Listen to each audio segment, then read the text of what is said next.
I forgot we're back in China.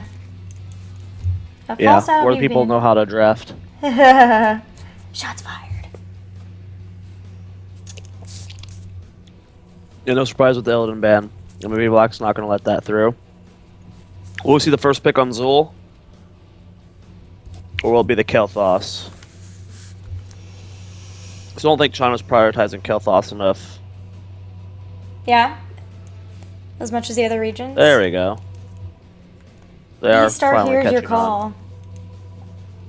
Kel'Thas first pick, maybe Black. Their next 2 picks. Zul's available, so is Sylvanas. They want to get more out of the Battleground objective. Tassadar. Tass Sonya's up. Yep, Tass Sonya. The MVP Black special. The special? Yeah, hold the onions, Comes please. with a side of fries.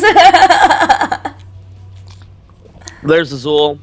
I don't know what the hell these crazy video things are, but they're tilting me. I think it's up at the venue up above them. Wow. Well, Greymane is a hero that MVP Black do like to play. But I was definitely expecting more like the Tass Sonya style. I guess we're getting the clash of styles from between the two teams. Tass Sonya, Uther Sonya, both on the available here for eStar. Mm-hmm. There's the Uther. What are these? Oh, yeah, it's definitely... It tilted me. They're locking in. It's weird, though. They've never done that before. eStar will unlock in that Sonya here, or will we see that Warrior pick up a Muradin? They're going to go for the Thrall. All right. Next set of bans. No priority on Warriors so far. Yep. Probably see eStar ban support. Potentially there's some priority.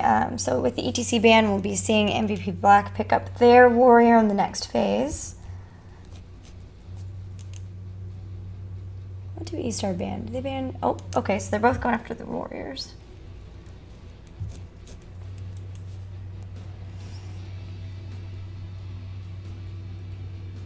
Muradin's still available. Have you gotten a chance to play a lot of Muradin on the PTR? Yeah. What do you think He's of him? okay. He was fine before they nerfed his stun. Now the stun nerf hurts him pretty bad. Yeah. A lot of stun nerfs. It's pretty crazy. Zhao Qi's eating. Go figure.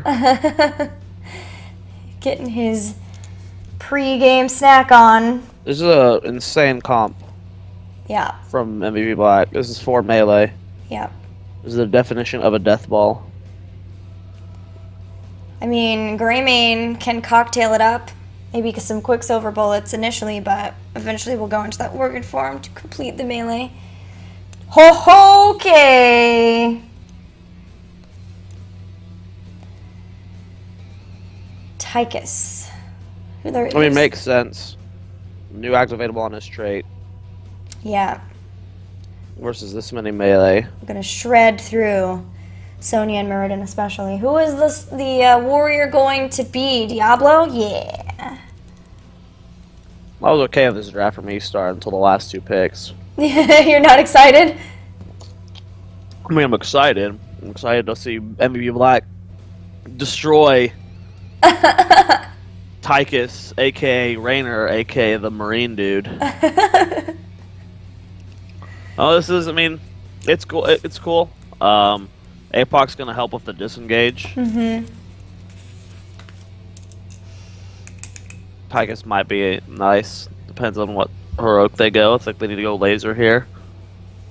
Plus, Diablo is pretty nice to have for the shrine fights. They have a lot of potential for the shrines, especially with Kel'Thas added to them. But with Sonya and Greymane, MVP Black are right along with them, and they have the Zul for the split soak and split push. No Sylvanas. Has that been falling off? No. Last time I was a really weird draft. Oh, okay, because I was like, the last time I was casting Gold League, she was like first pick or ban on this map.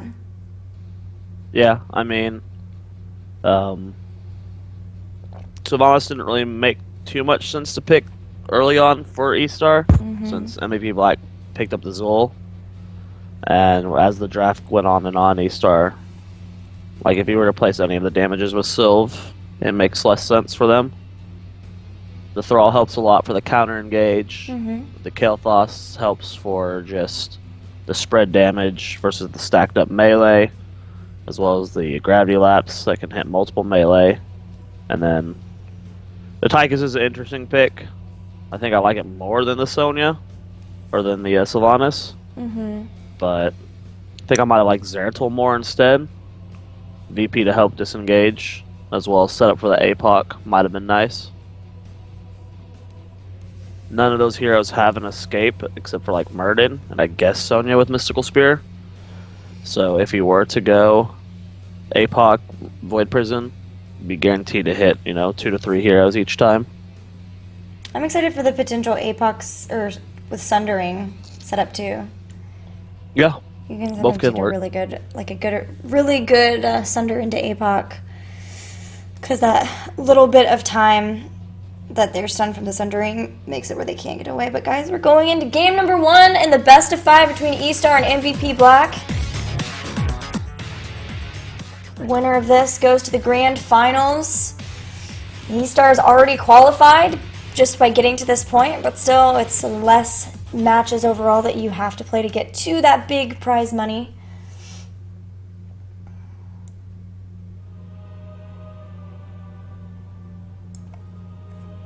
Always messing with the volume, man.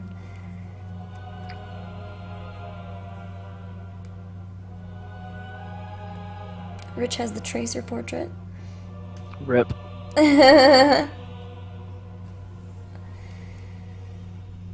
Here we go, guys. In the blue is eStar Gaming with Tiger playing Uther, Nightja on Diablo, Zhao Ti playing Thrall, Xingxia on Kael'thas, and Tychus will be played by Toomey. And in the red, we have Kyocha on Azul, Sake on Greymane, Rich playing Sonya, Meriday on Rhaegar, and Sign playing Murden, all for MVP Black. Well, Arcane Barrier picked up here for Kael'thas, realizing that there's a lot of melee, and a lot of people wanting to kill him, and having a little bit of extra survivability. Those Gonna be posters are nice. strange. A lot of CC going down already. Sign has the Dwarf Toss out early. Big spin Oof. coming out from Rich, and that's going to be an early first blood. I'm not sure why eStar thought they could contest that. They're not going to win versus that many melee early on. Nova and one other caster having the eStar belief. Yeah, it was strange, and they really clumped up. They got hit hard by the Cursed Strikes. Of course, when you're going to clump up versus Greymane and Sonya too, there's a lot of area damage to be dealt with there. And an early first blood for MVP Black.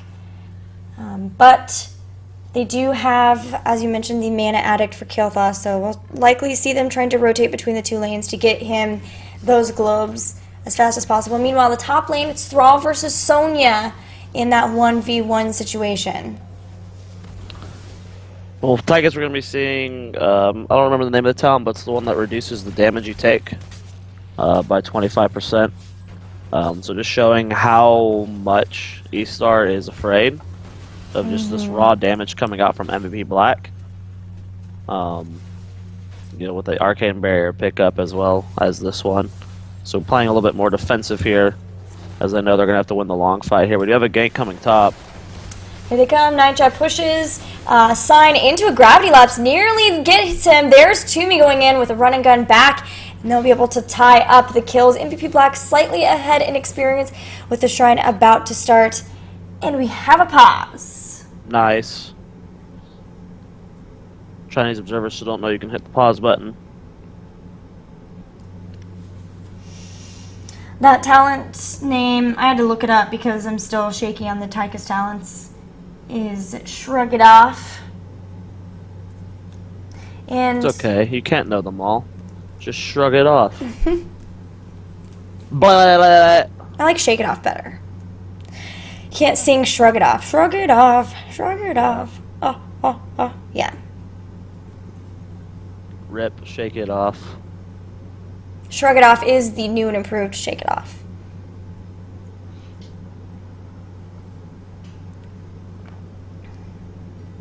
But yeah, that might be why we could see him making moves like that, where he goes in, he's a little bit in front, but can run and gun back, take some damage, but make sure that he can secure those kills for his team.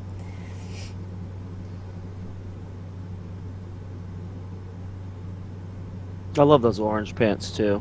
They're like Tracer orange. They're like, I'm gonna go work construction orange. What? I was wondering what their shirts were. It looked like Tetris. Tetris?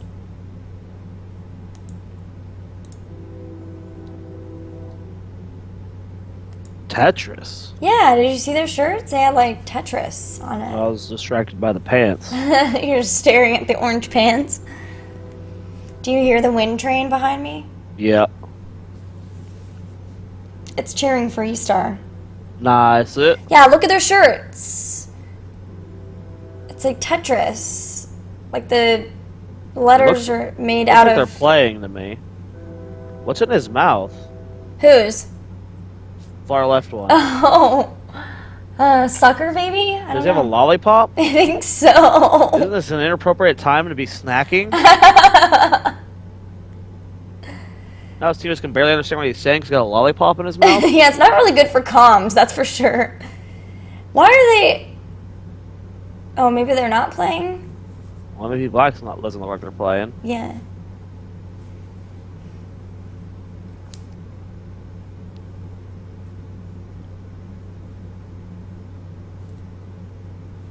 Hello, team? What's the error?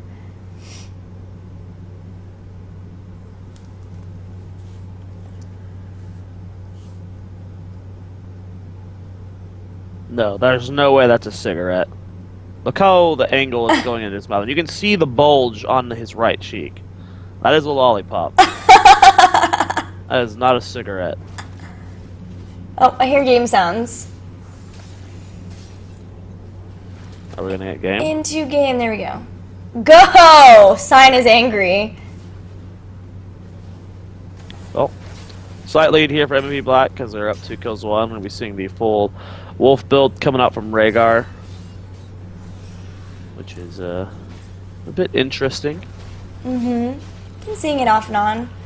But it will be able to help him with Feral Heart continue to have the mana and health regeneration when in wolf form if they do get into those long fights around these shrines. Eyes in the Dark quickly becoming the standard for Greymane at level 4 to get that stealth. And then Shattered Ground for Zoia, I see that a lot on Infernal Shrine since it does help out with trying to get the fight. But there is Zoia in trouble as Rich gets picked up by a Gravity Lapse. Ninja could go down too, but gets away. Both get away from the gank actually. Yeah, really good job so far. Xingxi's pretty low on mana, but he's the important one in this fight as Chain Bomb's going to be controlling these shrines a lot. It's very close in the minion count, but it does look like eStar is going to get it. Nice Dwarf Toss from Sign to stay alive. But a very easy win there for, well, not easy win, but very nice one there for eStar. Take a look at the Tychus talents. We're going to be seeing, this is the one where you do 4% more damage to heroes who are above 40% HP. Mm-hmm. The bigger they are, Nice. the harder they fall. And down goes John Cena, the harder they fall. Speaking of the harder they fall, but eStar does get a couple of towers and they've evened up the experience. They've also gotten back into lane a little bit faster and are making sure that they continue to get the soak, and that's only going to help them out in their quest to get to level 7 and then eventually their heroic abilities faster. Yeah. Really cool so far. Play style from both these teams. And we're going to see eStar starting these mercenary camps. We'll see whenever these teams want to tie their bruisers. Usually teams want to time them around the second Punisher phase. Mm-hmm. We'll see where this one is going to end up spawning. But so far, we're about to hit level 7 for both teams. Neither having really significant advantage so far. No, I mean, one extra kill for MVP Black, but with eStar getting the towers and that first shrine, they've got a little bit of an experience advantage, and it's definitely anybody's game to get to their heroic abilities first. Quicksilver Bullets going to give 20% extra range to human basic attacks for Greymane, and I'll make sure he can stay safer around those shrine fights and not necessarily have to go into those choke points, which can be a huge problem, especially from a big Gravity Labs eStar with a steal. Yeah, nice invade there from eStar. Interesting build coming out from Kel'Thas. Usually from the Asian scene we see the full Verdant Spheres build with Mana Tap and then Sunfire Enchantment, but this game we're seeing Energy Roll, which is the cooldown reduction on Kel'Thas, which I like a lot. If you hit a hero, it reduces the cooldown by 7 seconds, so this allows Kel'Thas to be a lot more defensive, especially with this heavy melee style. I think that's a great pickup from Xingxi. And then from Tychus, we're going to be seeing the level 7 Relentless, which again, it just shows you how defensive eStar is having to play versus this comp. Yeah, they're realizing that they are the underdogs in this situation. Even though they are the best team in China, it's still a huge feat to be able to take out MVP Black. So they're really showing their opponents a lot of respect. We have the next Shrine phase starting in eStar with a healthy lead about halfway there to being able to get yet another Punisher, and they have their Bruisers pushing on the top. So this is looking really nice for eStar, but Sign may be setting up for a flank. Yeah, Cyan is in a really good position right now. eStar, or MVP Black has already evened up the minion count here. It's just Rich is such a bully on the point. Cyan looking for that flank. NCC getting hit with some CC. They will be able to get him down. He's getting hit very hard. Nice shields coming out from Tiger. Good stuns going on the Rich, and NCC is able to back out, and they get a kill on the Rich. Cyan and Meriday are so very low, and wow, this draft is really proving to be powerful versus MVP Black. That was a really beautiful setup by eStar too. I was really scared of their positioning all being at that bottom vent, but it made them force MVP Black to focus all of their attention on Diablo, and in that amount of time he overpowered Zoia into the team so that they could be a Gravity Lapse is going to hit Flame Strike, and wow, second kill off of that eStar with their heroic abilities, and now the very healthy Punisher should be able to pick up a first fort. Really curious as to what talent Tychus is going to pick at level 10. I'm expecting Laser Drill, but Odin's not necessarily bad. Laser Drill, yep, there it is. I mean, Odin, without it giving that second health bar anymore. Really big, really clunky. Probably wouldn't do well on this map. Laser Drill allows you to control points. Siege a little bit better. Yeah, I love this from eStar. I like that you're mentioning that they had a lot of safe talents, safe heroes, but yet they know that, and they're playing knowing that they can be, aggressive when they need to. As Stormbolt hits Naicha, Gravity Labs helping him out. He's going to get hit by the Bone Prison, but back in the range of his towers and his teammates. And both teams may be setting up to try to fight over these bottom sieges, but with a Zoia and a Thrall in the other lane still soaking, it's not a full commitment of either team. The Zal team might be in trouble here, but Rich not going to be willing to go for the chase. Maybe not without Zul here, at least. Zul's going to be in the mid lane, clearing that out. Interesting decision to go Poison Nova versus this triple range, essentially, composition. As Thrall's going more of a poke style, going to be sieging from a distance. Kel'Thas Tychus. So usually in a situation like this versus this kind of composition, you see skeletal mages. Right. That way they can start to get the chase, and the backline can't run away as fast. Yeah. Which is exactly what eStar is going to be doing. Their entire composition is about kiting and slowly whittling someone down. Once they get that one kill, they're willing to hard engage, but for the most part, eStar is looking for MVP Black to engage into them, not the other way around. Well, eStar are nearly level 13. Well, they'll have that advantage for the next Shrine phase. MVP Black are only now hitting 12, but they do always have Zul, and he can rotate between the couple of lanes while the rest of the team pokes and gets up to that. It shouldn't be too long before they have their 13. It won't be a situation where eStar is going to be able to completely claim the Shrine. They just will have a little bit of a better advantage in the initial setup for it. Yeah, and when you see that NCC picks up the Fire Stomp, this allows you to control, his wave clear on these points becomes so much more valuable now that he has the 13 talent. I mean, he's almost able to solo farm it himself. 19 minutes picked up so far. And you see that Bone Prison is down now. Kyocha going to have to back out for the time being. And I'm surprised MVP Black's willing to contest this, as they are down a talent here. Yeah, they have some minions they could try to soak in the bottom lane, but they're afraid of getting losing somebody in that amount of time because they are up against the Diablo sign. Very deep into the back, Zhao Ti just wrecking him as the Apocalypse comes out, but Kyocha goes down. That's the first kill. Sundering hits yet another person, and that will be a second kill in the Shrine phase, and a Punisher picked up. Beautiful play from eStar. Yeah, I mean, this is just, they drafted this properly. We're really surprised by how MVP Black drafted this with the multi-melee. I mean, these are why these heroes are picked up. That's why you have the chance of Gazo in certain situations like this, because there's so much clumping going on, and eStar's playing it perfectly. I mean, they kited back the moment MVP Black was starting to engage. That's when we saw the laser drill go down.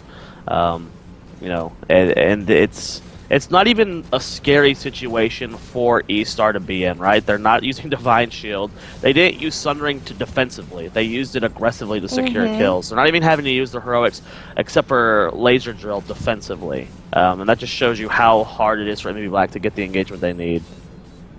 Now eStar chose to push up in the top versus going with the Punisher in the bottom, trying to bring down that final fort, get the experience off that, but also open up the map for them. MVP Black, knowing that so many people are up top, are going for a counter push in the bottom just to get something. It helps them later if there is a bottom shrine. They know that it will be one that goes up to the keep, and it's giving them back experience that they really, really need, as they know eStar is very close to those 16 talents.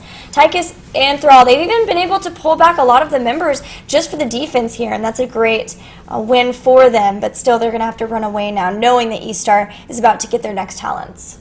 Yeah, another issue that went wrong in that fight was MVP Black engaged 12 versus 13. Right. They weren't even that far behind, so they didn't really need to force that fight. But now they found themselves at a level and a half deficit here. It's 16 versus 14. They're in a pretty awkward spot right now. Take a look at the Tychus talents. We're seeing the which 16 is that? I think that's more single target damage. Yeah, that's armor piercing rounds. So yes, the more single target damage to the primary target. I was playing a lot of Tychus when he got his rework, and these are some of the powerful talents I remember. The big Sundering comes out. Sign does get hit with the Ancestral, but that left Rich in an awkward spot where he was hit by the Apocalypse and focused on by the rest of the team. That's going to be a 5 versus 4 now here as they're pushing into this top lane. They're trying to go for the kill here, but NCC not able to get that. What are you calling him now? Nucha? Nycha. Nycha? Mm-hmm. It means milk tea. It means milk tea. Yeah, I don't know. Just something I was told by Johnson, one of the Blizzard employees who works a lot with the Chinese teams. I see. Okay, maybe an overextension here by eStar. That good cleanse, though, keeps Zhao Ti from getting hit by the Bone Prison, and they will have to give up these sieges, but at least they didn't lose any lives. That would be a very quick way for MVP Black to start coming back into this game, is if eStar just start giving away their advantages. Again, they're about halfway through the Shrine monsters before MVP Black will even be able to start getting into this location, having just now grabbed level 16. But can they find the fight that they need, the fight they want? Because this will be a Punisher going to the keep structures if eStar can pick it up. Okay, Siege so far from a distance from eStar, but MVP Black is trying to catch up. NCC moving on to the point there. Phoenix used to aggressively zone. They get the flip on the sign there. He's taking a lot of damage. He doesn't fall, though. Zhao Ti very far forward. Very early Divine Shield was used here, and now Xingxi is isolated. They're trying to get the kill on Rich, and eStar is losing members right now. Toomey and Kel'Thas both end up falling, and that was just such a sloppy fight on the end of eStar. There was so much split DPS, so much lack of focus fire there. The Divine Shield was used almost instantly with no value on it, which left both Tychus and Kel'Thas in the backline exposed. I mean, that was just a really terrible fight on the end of eStar. Yeah, they really wanted to focus on Murden. They knew the Ancestral Healing wasn't quite up yet either, and so they wanted to try to take advantage of that when they could, but they didn't get Murden in that initial flip, and that was really the only target that Nycha could find to try to flip over. In the past, in other fights, it's always been Zoia, but MVP Black has adjusted this, and now Tiger is even going to fall, and with that, MVP Black still have a pretty well healthy Arcane Punisher, and although eStar has been in charge all game long, MVP is going to pick up the first keep. Yep, really well done. They're still wanting to push this even further, though. Apocalypse does come down. Sign taking a lot of damage. Stoneform was used, but not enough to keep him alive, and this is going to force MVP back to fall back. Zalti looking like he wants to go back in. No! Wow. Now Toomey's far forward here. He doesn't have his dash up. He does get it up there at the last second. Yeah, Meriday's out of mana, so they're not going to continue this, but still. Wow. They got back so far back. Just with that one fight. That is crazy. Yeah. I mean, that was just a really bad few fights there from eStar. And I'm really curious as to why they tried to force that fight with the way they did. And we saw Nycha and the Thrall move in to try and contest that shrine when Apocalypse was still down. Yeah, I wonder if it was something like, you know, they knew the Ancestral was down for a little bit longer, or if it was just nerves. They found themselves up. They had been running the game versus MVP Black. They maybe felt that slipping a little bit as MVP Black had finally gotten their level 16s and felt that they had to go in right there and didn't have the right target for all of that aggression and going after Muradin. He had Avatar still, was able to Dwarf Toss away, did not get burned down the same way that he had in the past, as he's getting, like he gets, you know, much tankier later on. But now because of that one fight and then losing a couple of people at the base, they are in trouble. They're a full level behind. They don't have their Storm talents, and MVP Black are taking advantage of that. Yeah, I mean, MVP Black is taking full control of this game because of that few mistakes from eStar. We're going to start sieging down this keep as well as they can. Nice dodge on the Gravity Laps there from Rich, but they are spreading Chain Bomb a little bit. They're going to back out here. Shrine's going to spawn at the top. eStar should be able to get 20 somewhat soon. They need to clear one more wave bottom to guarantee it for themselves. It's going to be close as to when they'll be able to contest it, but they're not too far off. 16 was such a huge talent tier for MVP Black 2, which is maybe why eStar were not expecting that fight to go the way it did, but they have Executioner with a lot of slows and stuns available and roots for MVP Black, and then amplified damage too for Zul, so whoever gets hit by that Bone Prison is going to be taking 25% extra damage. Now eStar have gotten their own Storm talents. Lord of Terror, I believe, is the choice for Diablo. It's kind of hard to tell with the smaller icons, as well as I think it's Lord of Terror. Yeah, as well as the Focusing Dad. So Lord of Terror is going to help Nycha try to sustain through the initial damage long enough for his teammates to get the kill that they need on the overpowered target, but they have had to just completely give up a Punisher that will be going to another keep. Luckily for them, for eStar though, they've got the upgrade to Laser Drill, which is really powerful in these like defensive situations. Yeah, definitely. Increase range, increase damage if it stays on a single target for a long time. So they could just kind of throw this down and put it on the Punisher and help whittle it down. But they're risking losing another keep here. A lot of damage going down onto Diablo. He does end up kiting back. Really early Storm Shield used here from Rhaegar. Uh-oh. Come out. Diablo's going to get in trouble, has to use the Divine Shield just to let him get away from the fight. It was a really good Bone Prison, and then, of course, the Punisher adding to that, as he will do, often the MVP of those fights. But that allows MVP Black to get another keep. Only one left for eStar, and this is getting worse and worse for them, Zoya. Yeah, they're struggling to find their way back into this game, and just because they were down for so long. They weren't able to move on the map because it was 20 versus 18, 20 versus 19. But they're finally at a point where they can kind of clean up, try and shove out these waves, and look for a team fight. But MVP Black is looking for a potential gank here. I love that they're using Greymane now with the Hunter's Blunderbuss to clear out the waves, knowing that Zool provides so much with the Bone Prison to trying to help them get a lockdown on somebody who might be out of position. MVP Black not finding anybody outside of the base, instead are just going to steal away these mercenaries and keep eStar on the defensive position while they wait for another shrine. MVP Black doing a good job of keeping these waves shoved in, utilizing the Zool split push as well as the catapults to keep eStar in their base. Not really wanting them to get on the map and take any camps. eStar struggling to find momentum in this game now that they've lost it, as they're just, constantly having to clear up minion waves. Yeah, they need to get these lanes pushed out as far as possible before the next shrine phase so that they don't have to worry about that and they can engage in that big fight, because they absolutely have to. But MVP Black might not wait until that shrine fight. They know that everyone's gone from somewhere. eStar have been down, just picked up the camp, which does alert them to the positioning, and we're gonna have the fight right here, right now, Zoya. Yeah, this is an awkward spot for eStar. They're trying to kite back into this point. Diablo taking a lot of damage. Laser Drill goes down. Finally, Apocalypse comes out. Divine Shield being used on Diablo is not what eStar wants, especially when ZC is being focused down so fast. Diablo's going to fall. He does have the souls up. Nice Sundering coming out. Gravileps goes down, but a very quick cleanse onto Sonya, and this should be game, Gilly. Oh, Toomey gets one. Rich is pretty low. Toomey still trying to go after this. Meriday and Rich pretty low. Diablo is back up, and so is Uther. Uther gets a kill! Tiger gets the kill onto Sonya, but he's going to lose his life, and now it is a 4 versus 5. Catapults on the core, Gilly, Kyocha already there as well. This should be game, as MVP Black has a very exposed core here. Diablo not going to be enough on his own to burn this down. Yeah. GG, MVP Black going to take game number 1.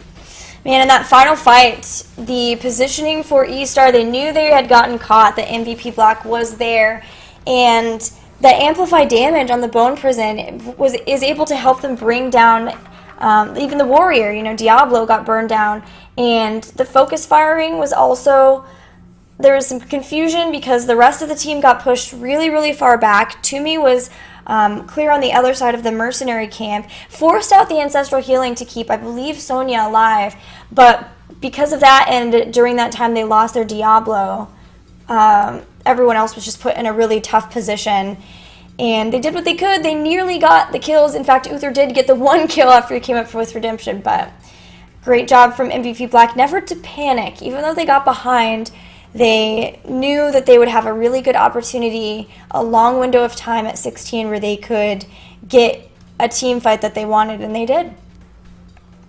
Yeah. There's Rich. Some people think he's the best player in the world. Some people think individual skill's not a thing in HOTS, and he's not really that good. Where do you fall on that? I think he's really good. I think people are silly if they don't think he's good.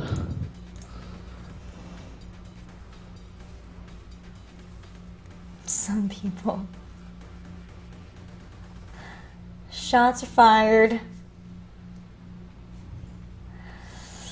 Well, that does it for game 1. It is a best of 5, so eStar have a lot of chances to take games, bring the series back. Winner of this goes to the grand finals. Loser has to face the winner of OMG and X Team in the losers finals. That'll be the first match tomorrow. Yeah, I don't know. That was an interesting game for eStar. I feel like if they wouldn't have lost momentum, they could have won that. Problem is they lost momentum, and then they gave Greymane and Sonya 16, which is their power spikes. And then MVP Black was just able to do MVP Black things from then. But I think that one fight in mid where they lost their lead and then ended up losing a keep is what lost them the game. If they wouldn't have lost that, they would have kept their momentum going. I think they could have closed it out. Yeah.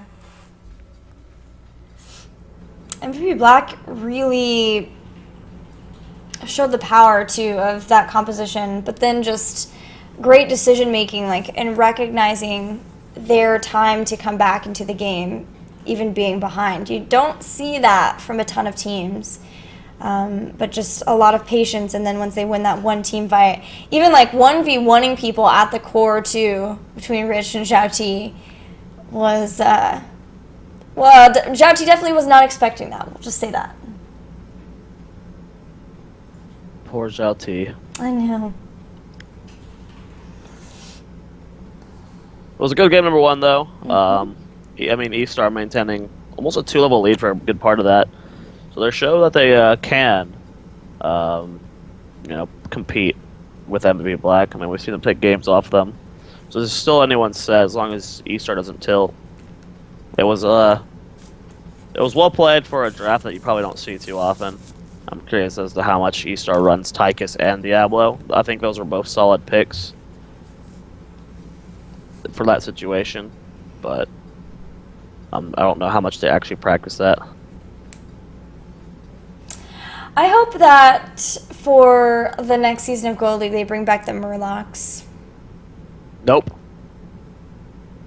I miss the Murlocs. I believe the Murlocs were treated unfairly. They never mess with those cube things, whatever they are at the desk. What are those things? Those are Giant ice cubes. Intel cube things. Thank you. Got your back. That really helped me out.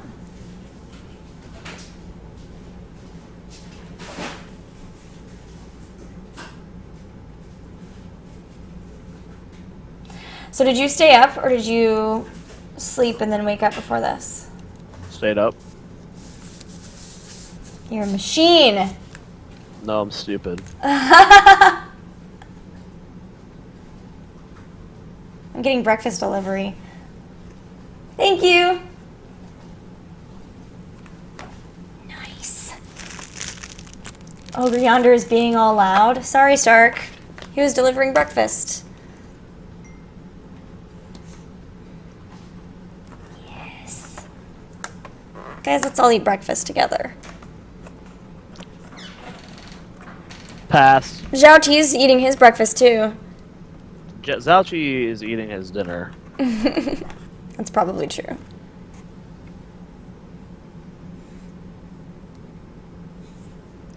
Shotgun says, why are people watching EU games over this? I mean, the production value is better. Nobody's eating their breakfast during it. Oh, Zoya, I forgot. I forgot how long it is between drafts. Yeah. Like Gold League. Yeah. It's not as bad as EU, though. Is it? I thought it was better for EU. At least they're not going to breaks like we were. Like they're not taking breaks between games. Commercial breaks, at least. Hello? No, still takes forever.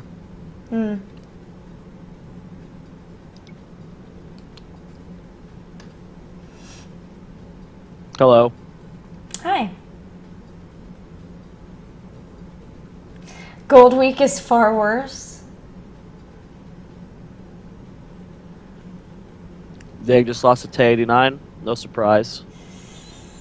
Yeah. They are not. It was Bakery was trying to hype it up to me. It was a very clear mistake moving JPL off of Warrior for Alex the Pro G. Alex the Pro G is just not on the same level as JPL. No. That was a massive mistake. Yeah. And it is showing in their games. I cast their set yesterday versus put it in the chips in. I watched it. As well as their match versus My Insanity. Yeah. It was completely different. Yep. I'm a little worried. The roster swaps were definitely interesting. Sometimes I mean, they didn't really have a choice with Lubby. Yeah. Lubby left the team. Yeah.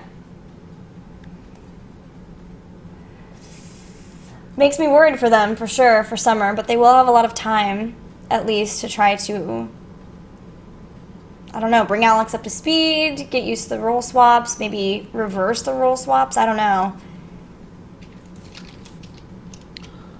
What do you Will think we they'll get do? a draft? I know. I just want to go off of camera so I can eat my food. What do you think that they'll do? Losing Worlds. Okay. Do you think that they'll try to... K1 Kiter? No, I'm pretty sure that he left. No, he left the team. He requested to leave.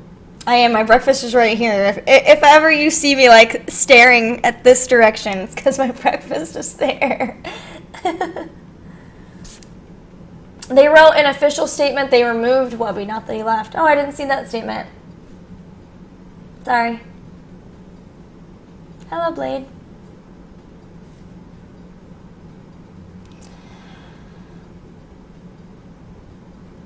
Yeah, I wonder if they'll go through another roster swap, or if they'll keep this but like role swap, or even just try to synergize a little bit more before the global championships. No idea. My Insanity's looking good though. Yeah, With Dig looking the way that they do, My Insanity needs to win more than ever, because if they don't win it, like if they get second and Dig got first, then they have a really, really good chance of going still. Well, if they get second and Dig gets first, then they will go. Yeah. Right, but if someone else got second, then they still would have that tiebreaker match. But if someone else wins it, then that doesn't even come into play. So I'm hoping for My Insanity that they're able to win. Just eat it, Gilly, we won't judge. Thanks, Big Rob.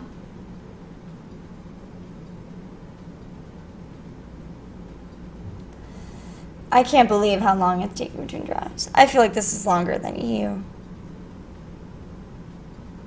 I'm eating a potato, sorry. Oh my gosh, it's so good. Breakfast is the best meal.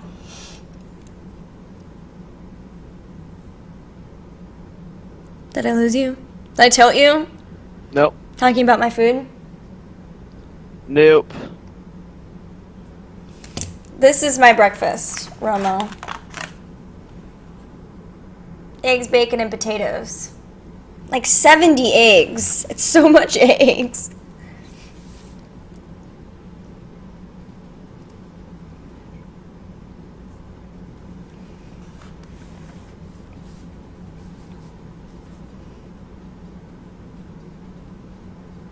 I would like a draft.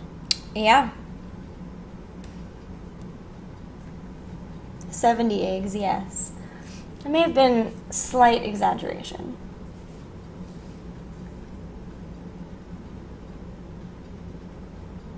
Wish I knew what they were talking about. There's no way they're still talking about that last game for this long.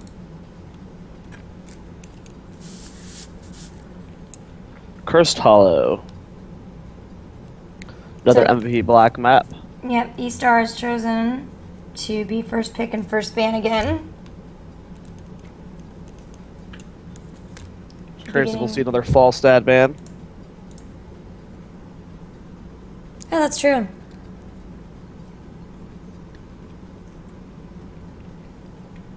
Just want to fall stats better maps. And they're willing to bend down in Infernal Shrines to try and either get themselves the Illidan or the KT. Which I think is a good draft strategy.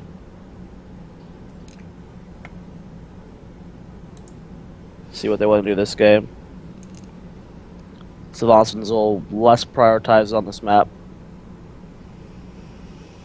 Zol for sure. Savants is still decent. As you can get mad value with her on the bosses. But it is going to be the Falstad ban again. Yeah, Not too surprised by that. She also comes in handy with like tri-laning too. If you have some good heroes who can sit solo in the other lanes. But yeah, Falstad, not a bad choice at all. Will we see another Illidan ban for MVP Black here? Or are they willing to let him go through in order to make sure that they can get something else that they really value? Nope. Yeah. I doubt we'll seal it and let through at all between these two teams. Yeah. Unless something crazy happens in the draft. eStar's first pick, will it be the Kel'Thas? We saw them first pick it on Infernal Shrines, where arguably Kel'Thas is better on that map. As the Flame Strike poke allows you to. That's a really interesting first pick. No Murden for Sign. They give away a lot here, but it is a steal for sure away from Sign. And maybe something that Nightshade feels more comfortable with. You know, they did lose out in the warrior battles because of all of the bans into the second phase. Oh, no signal. Did you see that? They swapped fast. They did. They're like, oh god, there's no camera there. Okay, now 2 picks for MVP Black. We last saw the Zool Greymane. Something that's really good for Infernal Shrine specifically. So Uther. Really surprising Uther pickup here. Yeah. From MVP Black. To be Sonya to follow? Thrall? I wouldn't mind There's the Thrall. Yeah. Sudden Ring's great on this map. This map's won through bosses, not through tributes, and having a ultimate that can control a point, very impactful, such as Sun Ring, Mosh Pit, Mighty Guest. So really happy with the pick so far from MVP Black. What about Haymaker? Not as much. So Tassadar and Sonya are available. So is Li Ming. And that's who they're going to grab. Yeah, I mean, poke is very important on this map. Chris, we'll see the Tyrande picked up before mid-tier bans. She's also fantastic on this map, pairs well with the Muradin. Just having any poke, though. Between Li Ming and Tyrande, they would be able to stall out tributes for a very long time. But I'm going to go for the Zeratul, which I'm okay with. I feel like Zeratul is highly undervalued in both NA and EU.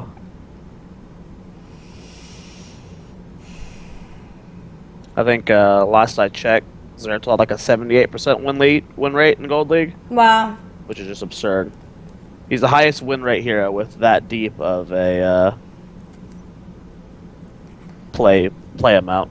That's crazy, especially considering the fact that YL had at least one Shadow Assault game. Yeah, they lost that game too. It's one of the few losses Zeratul had. So if you remove the dumb stuff that YL does, Zeratul's in a much better position. No surprise to see the Rhaegar ban from MVP Black, having picked up Uther early on. eStar now could ban ETC, could ban Tyrael again. They banned Tyrael before. If they want to control the warrior pool just a bit from MVP Black, having already grabbed Muradin, they could also ban Kel'Thas still, as they have Li Ming or Greymane. There's Greymane. Yeah, I mean, they set this up perfectly at MVP Black with their early pick on the Uther. Yeah. To ban out the Rhaegar. I know they get 2 great picks. I'm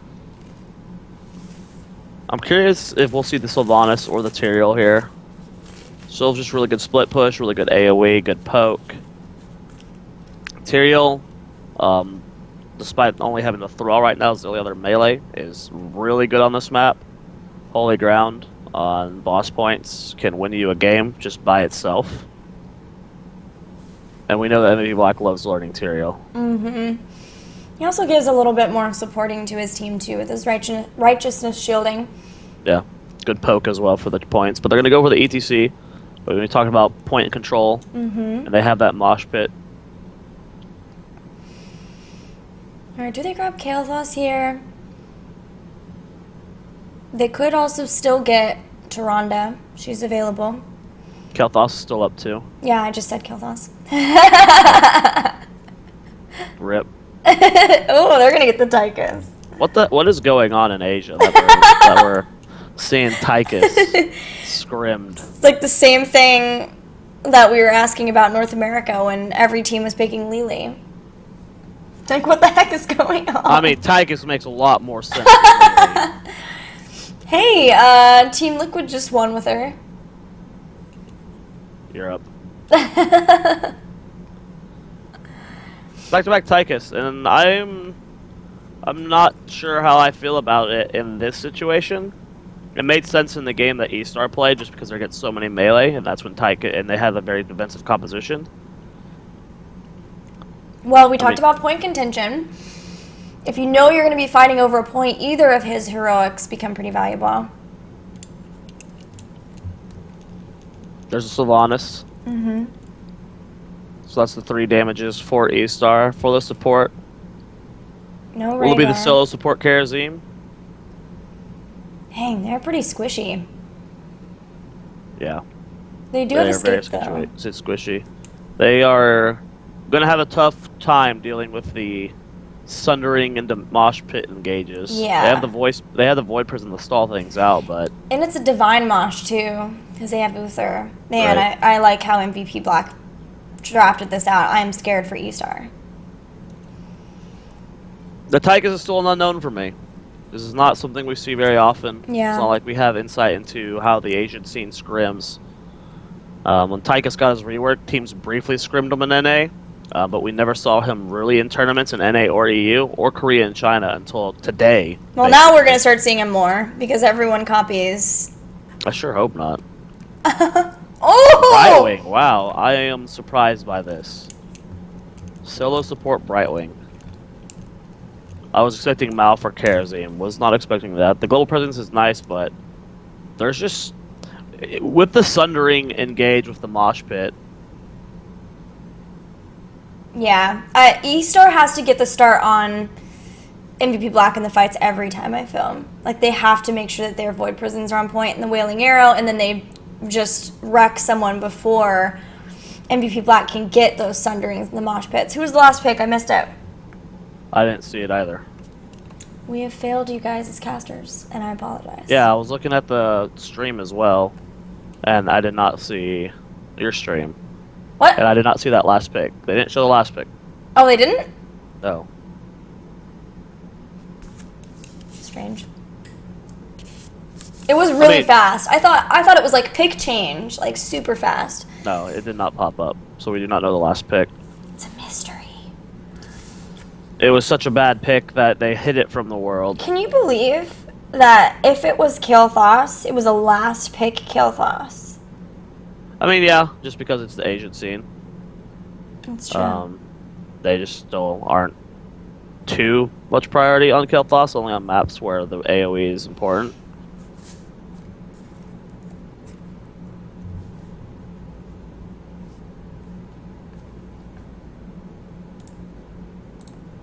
I don't know. I don't see how eStar is going to keep anyone alive with Brightwing by herself. No matter what the last pick was. Oh, they haven't picked it yet. It paused the draft. Okay, that makes more sense. I mean, Kael'thas makes complete sense to me here. Mm-hmm. Brightwing's going to struggle with the chain bomb. Mm-hmm. The gravity lapse for that. I mean, there's already got a decent amount of CC, so the gravity Exactly. lapse follow up on the Zeratul makes a lot of sense. Who else? I don't If think I not would like Kael'thas. Tassadar here. What about Tronda? Toronto would be okay. You want the Tassadar. It's like I they feel like heard they you did- and were like, you know what? We're gonna prove to you, Zoya. I feel like they don't need I don't feel like they don't need a Tassadar here. Feels like Toronto's fine because Yeah. it gives the extra support as well as the damage. Tassadar damage is very low. Not a big fan of the Tass here. They get the vision, they get the stall, but But I if we look thought, at the damage Tychus did last game, it wasn't like anything. Even versus the 5 melee composition that eStar had, or that MVP Black had. yeah, my thought here is really for the stall and the delay. But also the vision. It's Tassadar versus Zeratul. They may be recognizing that Void Prison is really what eStar are going off of being able to have. And if they can make sure that he can't flank in with a good VP before they get the setup for Sundering in the Mosh Pit. Did Dig lose? I don't I know. hope so. That'd be hilarious. You just like to see the world burn, Zoya. You don't think that'd be funny? No, I wouldn't laugh at the downfall of a team that's been struggling. They haven't been struggling. They've been owning and talking smack. Even with the roster change? I mean, they've been struggling this event, but before this event, they weren't struggling. Okay, what I mean is, no, I don't want to see the downfall of a team that's really good, has a good chance of going into Worlds and doing a great job, and then before gets hit by a roster change, and then obviously gets hit hard. Oh, they got O2'd. Ooh. Damn. Wow. That is crazy. But you misunderstood what I said. I didn't say, did you want to see the downfall? I just said, did you think it'd be funny? No! I feel like thinking it's funny implies that it's... that I want to see it. I guess maybe not.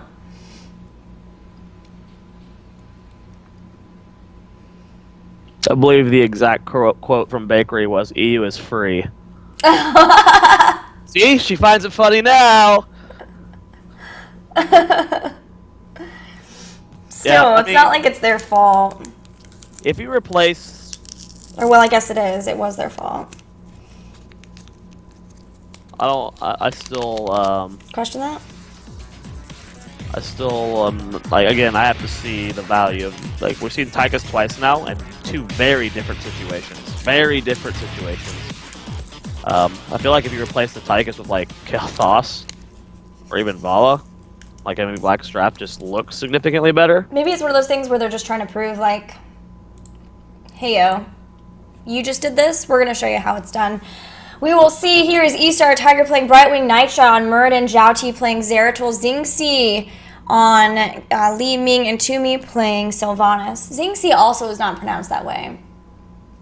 I think it's Xing Chen or something like that. Wasn't it Babel that told us it was pronounced Xingxi?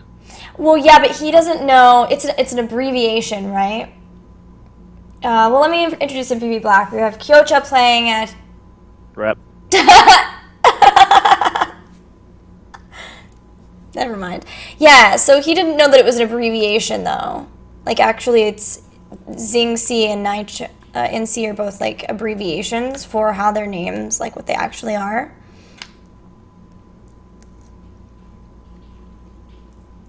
So, I don't know.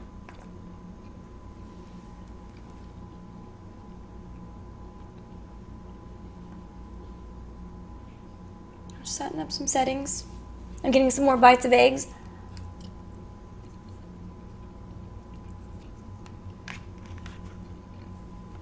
Team Liquid's done 0-1-MY. Is that a semifinal, then? Mm-hmm. Okay. I believe so.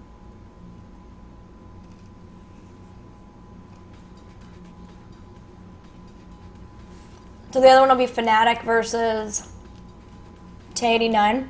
Mm-hmm. Think so.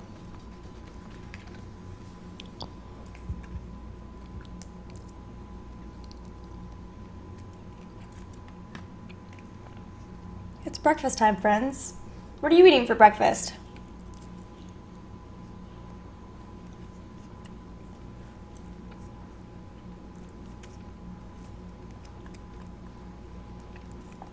Are you watching EU? Nope. Nice, the focus.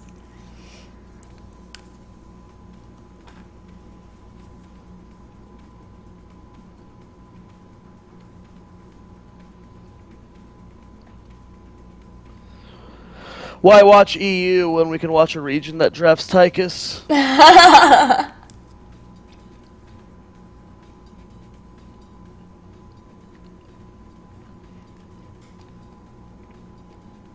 We're 2 for 2 on pauses in game.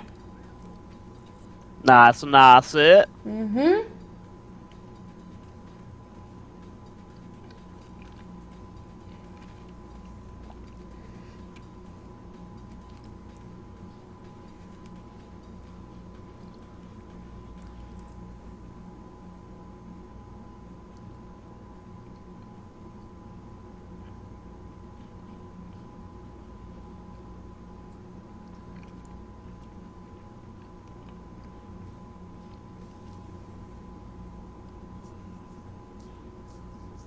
You missed a Murky versus Tracer game. Doesn't surprise me. Oh, we did? Just Europe things. So there was another Tracer game? Did the Tracer win or did the Murky? I don't know. Was Murky dig again? Like the second time they did that.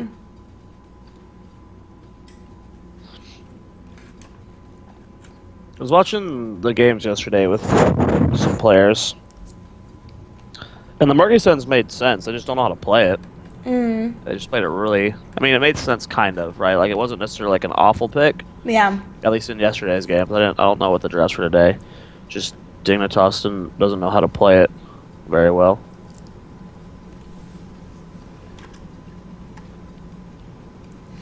It also seemed like JPL was... like, hadn't had time to prepare or something. Like, the Tyrande wasn't... We saw him on Tyrande. It wasn't like... I don't know. Stuff was missing a lot and stuff. Or maybe it was just that the synergy wasn't there. It's hard to tell.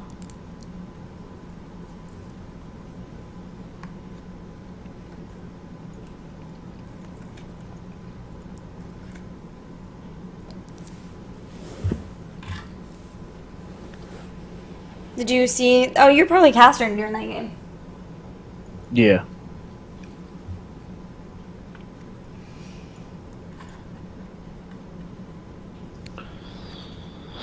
Can we get gameplays?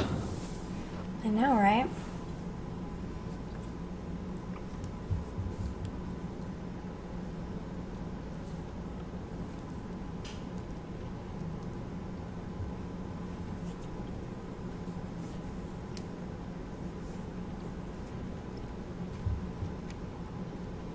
One hour and 15 minutes into the broadcast.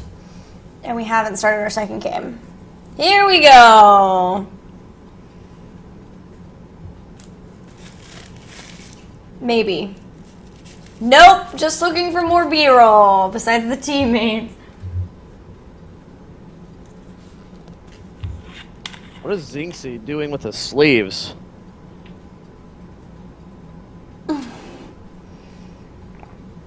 You mean NC? NC, yeah. Bro, if you're gonna roll your arms up like that, at least go get a tan.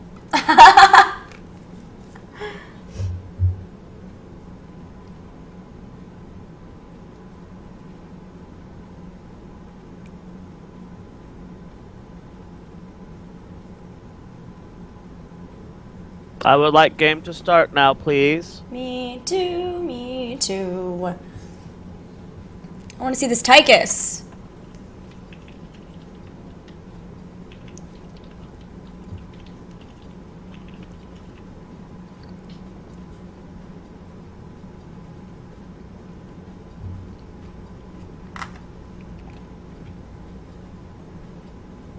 What do you think the score is going to be between OMG and MVP, or X Team?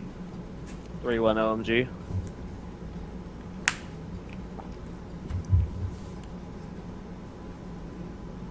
Yeah, I could see that. Why does he only have one sleeve rolled up? Is his right arm just really hot? Left sleeve's rolled down. This is tilting me. Maybe he likes a little imbalance. Or maybe that's like his good luck. What am I trying to say? Like the thing that he does. He's superstitious. He needs to have one sleeve rolled up for success.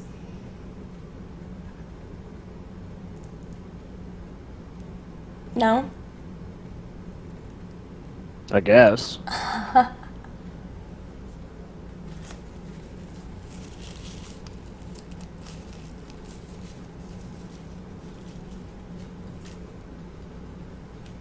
Please play game now.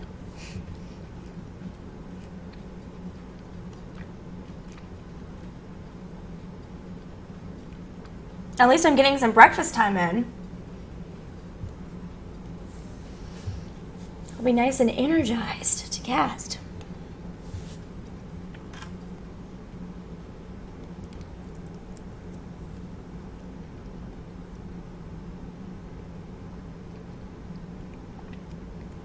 Please play a game now. Now you're just yelling that every time the screen switches.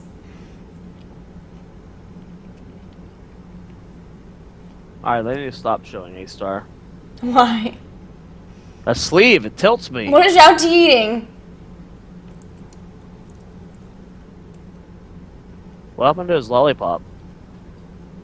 They Dude, probably were Zhao like, Ti- dude, we where- don't first of all, understand you in comms.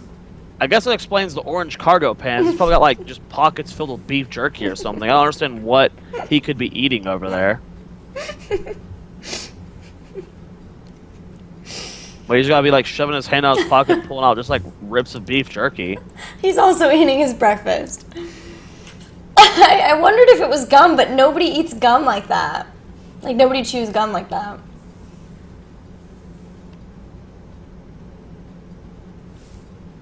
Okay, it looks like we are getting back into the game soonishly, maybe.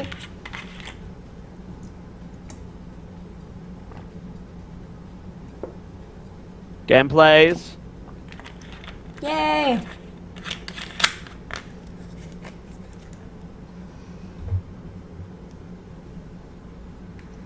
So we have Rich on Thrall. Sake will be playing Tychus, Naked Tychus. Signs on ETC. Zhao Ti is blinking to play. Kyocha playing Tassadar. And Mary Day will be playing Uther. And here we go. Brightwing and Toomey already could be in trouble. They know where the Sylvanas is. But they're playing really safe. This is good. They want to make sure that they keep Sylvanas from being able to get very much free push onto the structures. Yeah. And this could be really bad for eStar here. They're looking for the gank. Sake is going to go ahead and rotate back down. Top. Go top. I guess Zhao Ti's also in trouble. But he's gotten out. Top. Okay. So no first blood. They went for it. Top's not on this team, Gilly. Oh. Ha ha ha ha ha. I'm really curious how the Brightwing's going to play out in these games. But the solo support might be a struggle. I mean, the global presence is helpful. I love how eStar is playing this. They're putting Brightwing either in the top or the bottom, wherever the rest of the teammates aren't. And then once they respond to the push, because Li Ming also has really good siege, then Brightwing teleports to the other lane and helps that person push. And in that way, they're taking down some towers. They've nearly gotten one in the top lane. They've taken out one in the bottom. As long as they make sure that they keep ahead of these rotations and are really mindful of how long it will take to get there, then Tiger could be in trouble. Might be the first blood as another stun goes out. But as long as they stay mindful of this and get on top of it, then they can continue this experience boost. Being told that you need to turn on game sound. Sorry. Good push from Maybe Black up here. It's going to be shrug it off. Shrug it off. Damage reduction picked up again. Curious if we'll ever see In the Rhythm picked up at 4. That's the fun Tychus talent, where it permanently builds damage stacks That's as you use your traits. the one that they picked right now, isn't it? Is it? I don't remember the colors. Yes. They have rhythm. Yay! That's the build everyone in NA was running whenever Tychus first got the rework. I believe the way it works is it increases your basic attack damage versus heroes permanently. Oh, wow. Sign. You're a monster. Sorry to interrupt you, but that was crazy.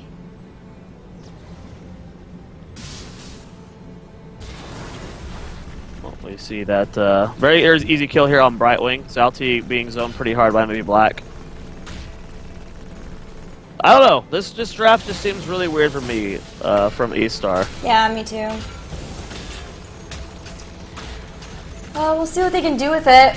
Maybe an orb build from Li Ming, realizing that she's going to have to stay way back positionally, as they are very, very squishy. Zhao Ti and Tiger are trying to stop this push, I was but... so confused for the longest time What? as to what you were screaming about.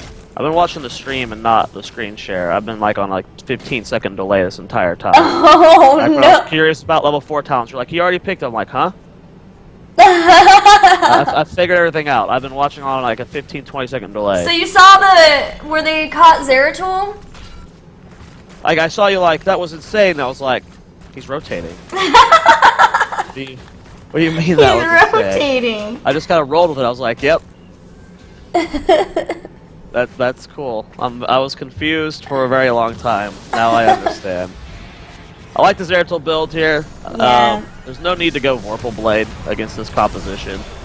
I mean, maybe in a 1v1 situation versus the Tychus, but even then, Master Warp Blade probably is going to be enough. To be taking a lot of damage here in the top. Looks like MVP Black should be able to contest this pretty easily. Yeah, they They've have got a so really much good to stay. position. Thrall is not here. He just went back. Sylvanas isn't here either, so it's a 4v4. Oh my God. Nycha has to dwarf toss away, and yeah, this is a problem. Like, this is so much damage. If they can do that to a Muradin, and That they was all only have Tychus. Brightwing, That was all Tychus. They didn't have the Thrall with them. They had Task, Uther, ETC, and Tychus, and he almost took out NTC on his own. Tiger does teleport into Zalti. Sign's very far forward. Tassar are soaking bottom lane versus Sylvanas, so they're down to just a single support right now, so they do have to be a little bit more conservative with how they're trading. oh, but they didn't get hit by that. A great Storm Bolt from the Nycha on the flank, and they do bring down Uther. Uther still has heals for the team. Using the frag grenade, they do have quarterback, so increased range on that, but eStar still finally able to get a tribute, although they'll lose Zhao Ti in the process. Their positioning is just going to have to be perfect. Yeah. I feel like MVP Black was just a little bit too greedy in that fight as well, trying to min-max as much as they can with having Tassar with them. I feel like that hurt them a lot. As we're getting closer to level 10, we'll see how MVP Black wants to change up how they're playing this game. Taking a very early Bruiser camp here. Second camp of the game. eStar hasn't even started camps just yet. Yeah, they've been way more focused on their lane soak and where they're going to be. Muradin and Zeratul are at the Giants, which will be great where it's pushing because the tribute is spawning bottom, but it means that they are going to be really late to this. Only Sylvanas is even here. Toomey is going to get Brightwing's help as she phase shifts in, and they'll be at a deficit for a couple of seconds of people, but maybe they could stop Sake. Okay, so they do stop him, and the rest of eStar are starting to funnel in.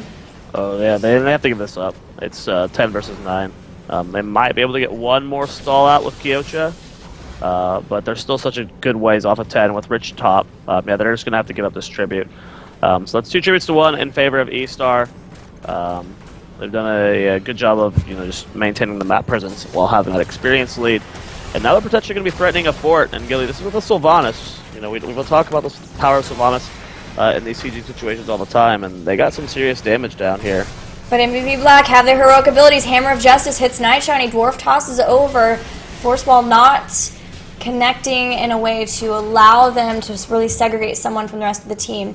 Tychus picks up the Draken Laser Drill, and I love Brightwing and Zeratul play together. I love that she can always phase shift in and make a situation in 2v1 like that. They nearly got a kill, but not quite. But eStar, at least, knowing that they are, knowing that they're pretty squishy, they have things like Wave of Force to try to help with Mosh Pit, also with the Wind to make Sylvanas get range on her abilities, as well as the Triumvirate for Xingxi. So they are trying to make sure that they can be positionally in an okay spot to make it through this.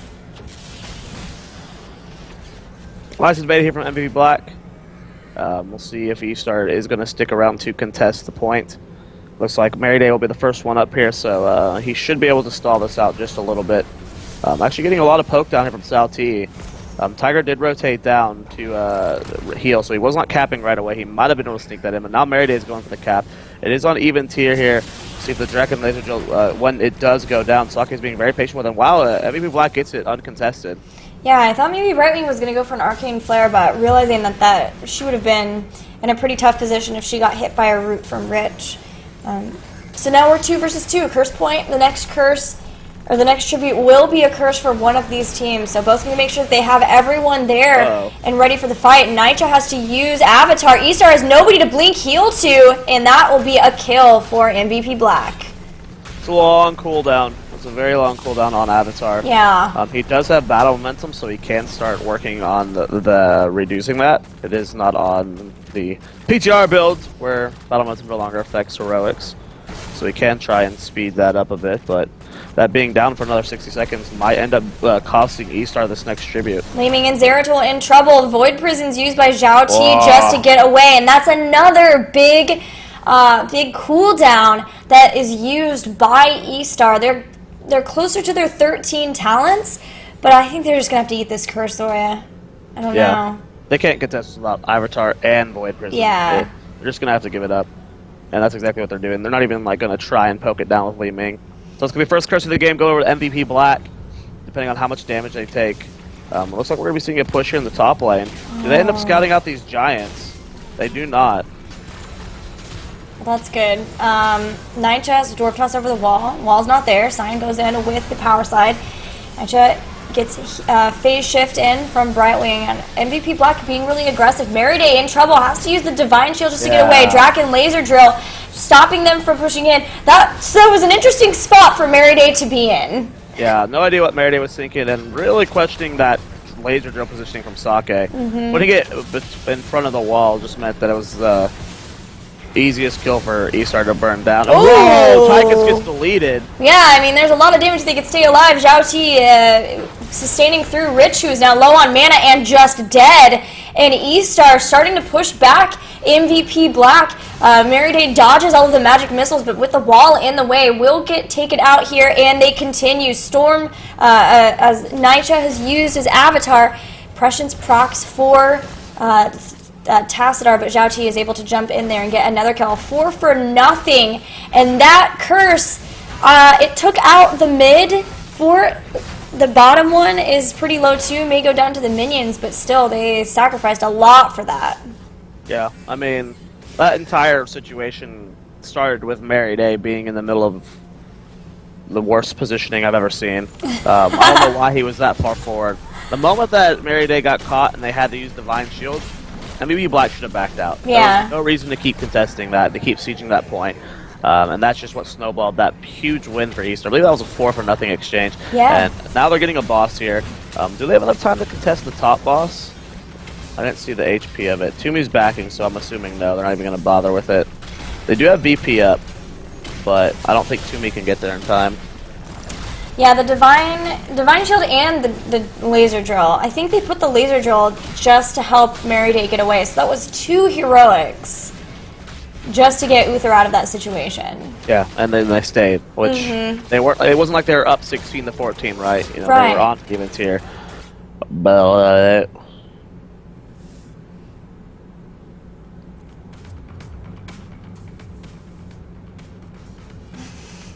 what was that? that was me being tilted over pauses.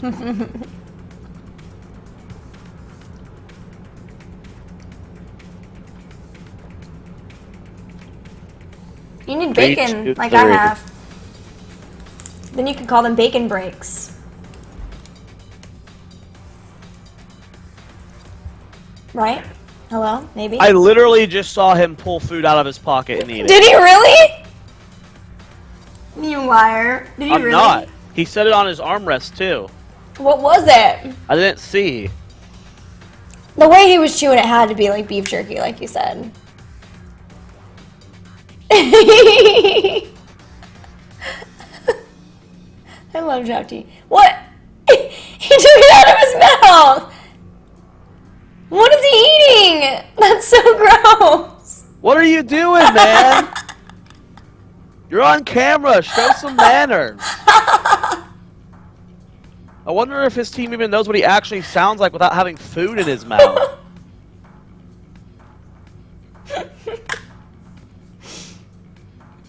That has to just be like... I mean, if you're ever going to wear cargo pants, I guess it's a good enough reason. You have just meat shoved in your pockets. You're right, he keeps pulling it out. What is it? Is it like a Tootsie Roll? It looked like... It looked like those, like, spicy pickles that people eat, but it's obviously not that, because it's way chewier. I don't know. Some crazy Chinese food, I guess. That was hilarious. I'm tilted. I'm done for the day.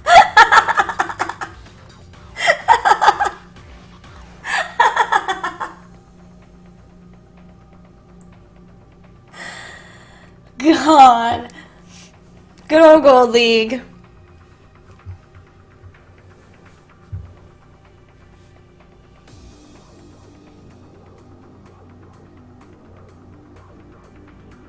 And if you're ever at Atlanta again with Zoia, you need to ask him what's up. It's gonna be the first thing I ask. You're always eating during Gold League. What are you eating? Look, he's chewing right now. I know. Does his team honestly know what he sounds like without food in his mouth? Look at him. He's talking while chewing. He's a master of his craft. He's gonna take it out again. Almost did. Decided against. What could it possibly be? I'm so tipped right now. There he goes, picking the meat out of his teeth. Look, he's reaching into his pants. What are you? No, no, never mind. Just get a little bit of fresh air down there. Oh my god. Jouty, probably one of my favorite personalities in here on the Storm at this point. This is personality?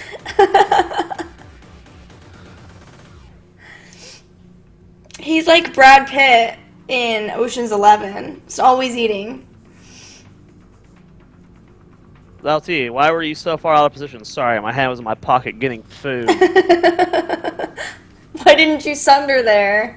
I had to pick meat out of my teeth.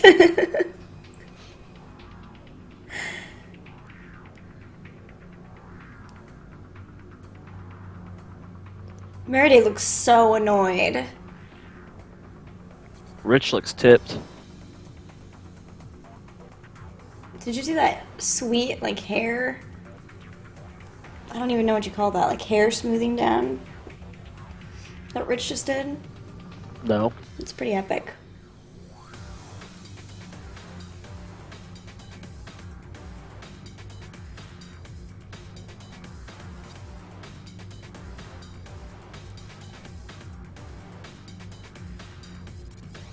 He's like a goat.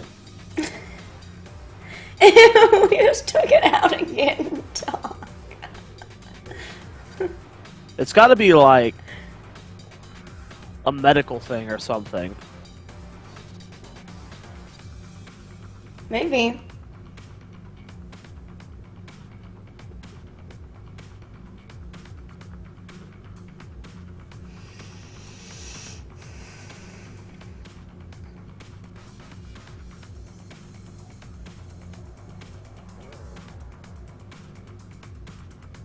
Man, he looks super tilt.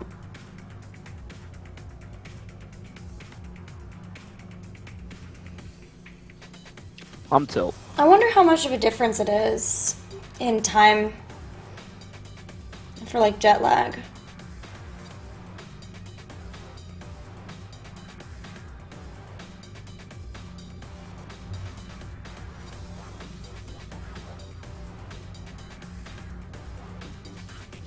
Probably like 5 or 6 hours.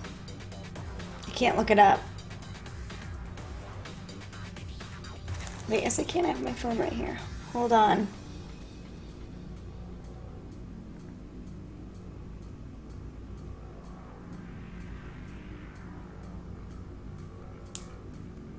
Oh, it's only an hour. Never mind.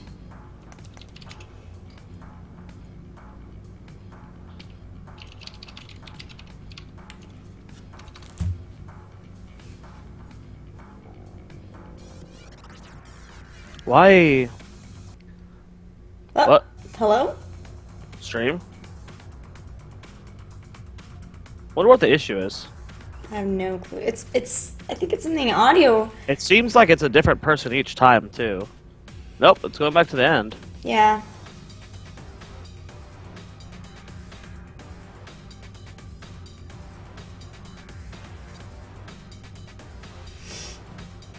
I need a European update. What's happening?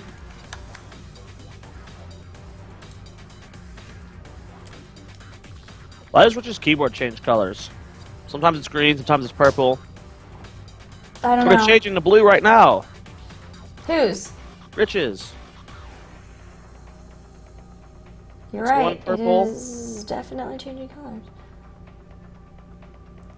Iconoplast says I think he's chewing betel nut.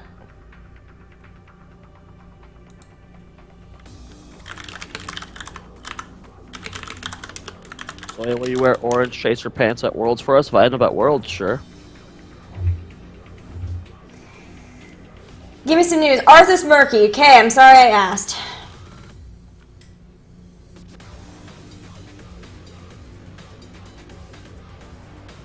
Team Liquid has decided they don't actually want to advance, apparently. TL is dying.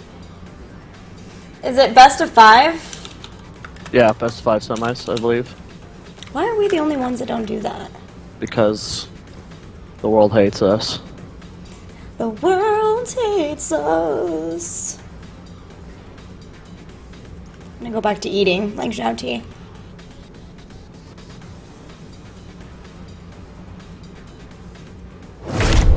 What?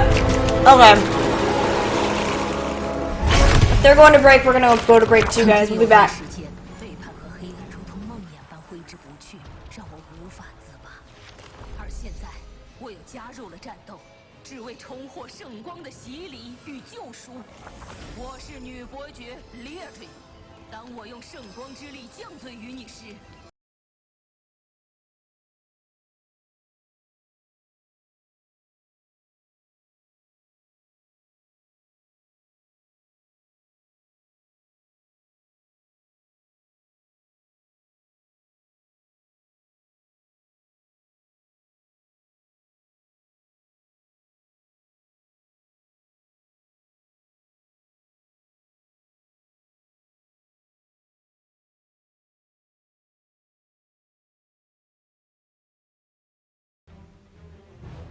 The life of the Reaper man is always intense.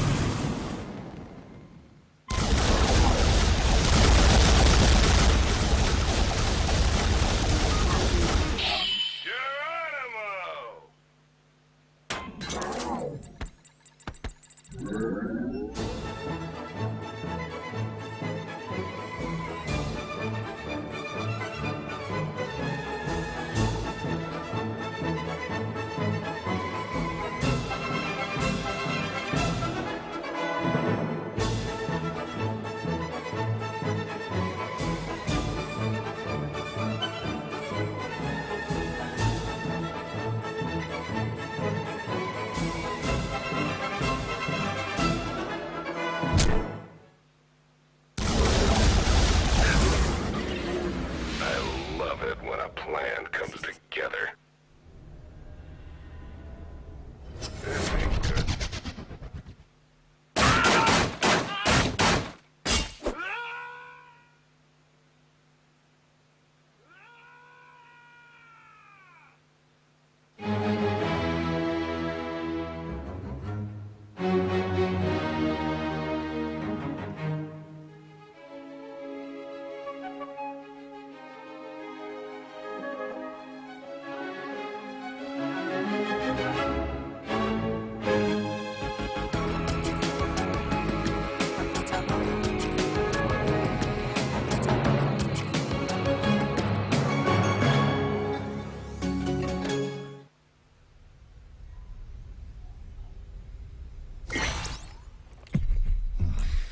开了吗？时间加速器我都能搞定，这肯定没问题。全体守望先锋，全体守望者们，还是不对。所有曾是守望者的伙计们，我是温斯顿，那当然是我了。30年前，智能机械向人类宣战，世界各国无能为力，直到他们召集了一些英雄精英，为了使人类摆脱致谢危机的威胁，守望先锋诞生了。你们成为了人类历史上最伟大的和平守护者和开拓者。你们之所以被选中，是因为你们有能力和实力。你们之所以加入，是因为……这些你们都知道。听着，人们认为没有我们，他们的生活会更好。他们甚至把我们当作罪犯。他们摧毁了我们这个大家庭。但是你们看看，现在必须有人站出来，我们必须站出来。我们可以再次改变这个世界，这个世界比以往更加需要我们。你们来不来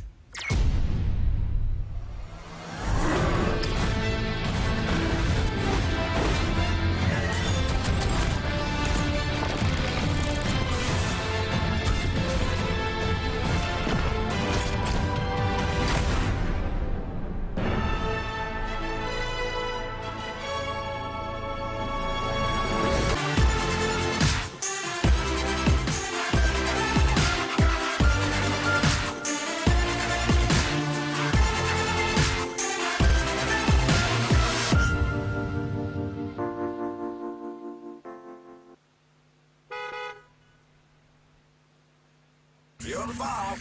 Yeah, we hear you. Job's finished.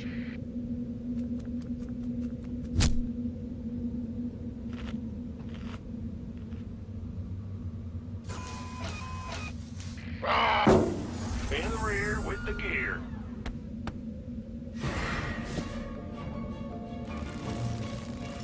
Ah! You scared me! Oh! Good Bring it!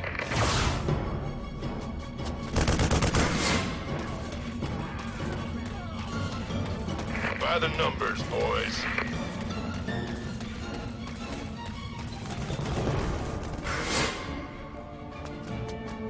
I'm too young to die. Hell for fire!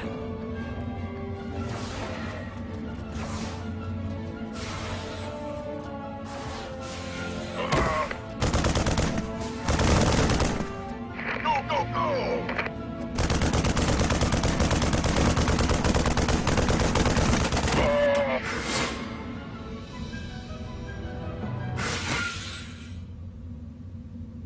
I have met the enemy. Glorious combat is upon us.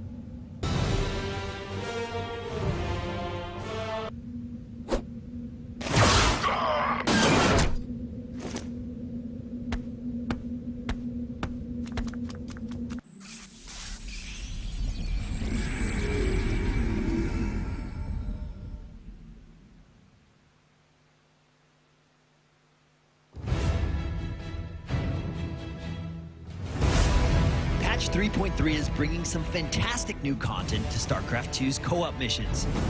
2 new features, mutators, and mastery levels will test your limits and reward your ongoing efforts. Mutators are unique conditions that add to the complexity of any co-op mission. For example, your workers could potentially fall asleep, or you could be assaulted by an invisible army. Every week, we'll combine several of these mutators and present a mutator challenge. Let's take a look at 2 of these challenges. The first takes place on Oblivion Express. You'll still have to stop trains from escaping as before, But the undead have risen, and waves of infested will constantly test your base defenses. Pure darkness has replaced the fog of war, making it even easier for enemies to sneak up on you. Finally, whenever you take down an enemy, infested units will rise up in its place. The more health the unit had, the more creatures will spawn. The second challenge we're looking at takes place on Lock and Load, and is all about speed. Enemy units move twice as fast, giving you even less time to react as they take over map objectives. They'll use time warp against your army, slowing your movement and attack speed.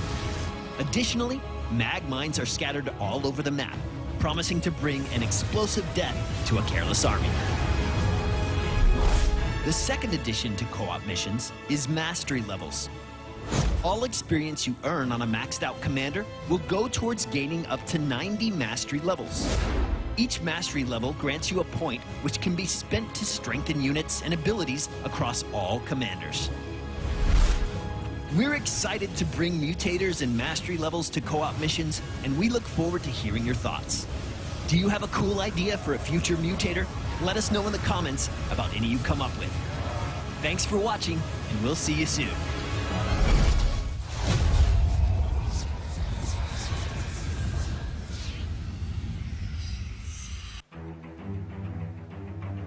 《欢迎大家来到我们的炉石传说黄金大公开赛上海站。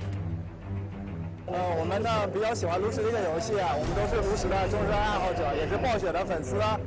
真的没有想到这个现场气氛会这么好，这么的火爆。现场的氛围，我觉得是我在家里看直播应该是体会不到的。我感觉就是环境特别好，然后就是气氛特别好吧，特别热闹，因为好多全国各地来的网友，然后都聊得都比较开心。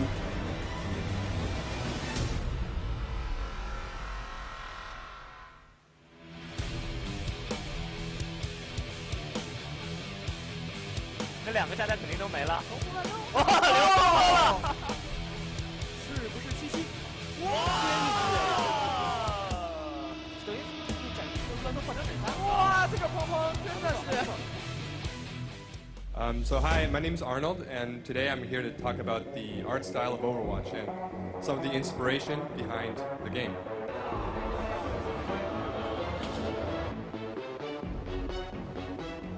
大家好，我叫黄以晨，今天专程过来就为了玩《守望先锋》。我是平时 FPS 玩的比较多，然后我觉得这个游戏非常好玩，所以我就推荐他一起来玩嘛，来今天来体验一下。现场气氛非常好，我觉得。是暴雪的游戏，就是我们觉得一直都是做得很好，然后对它有很多的期待，所以今天就过来体验一下。对，Overwatch 这款游戏最喜欢的地方可能是它的团队配合，还有就是它的画面、它的音乐，这些地方是我最喜欢的。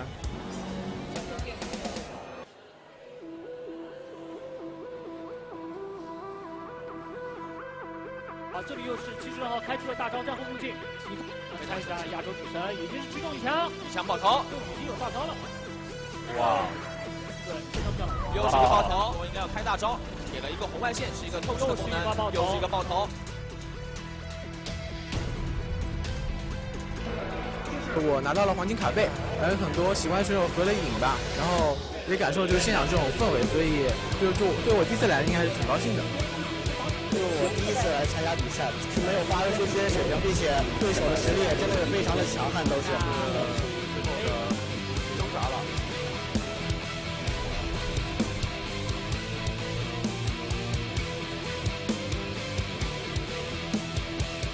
一个选手1v8，看起来蛮刺激的。我觉得这个是非常有创新的一个体验吧。然后自己也想试一下，说自己能不能在那么极限的一个时间下面，同时跟8个人对战。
Game plays!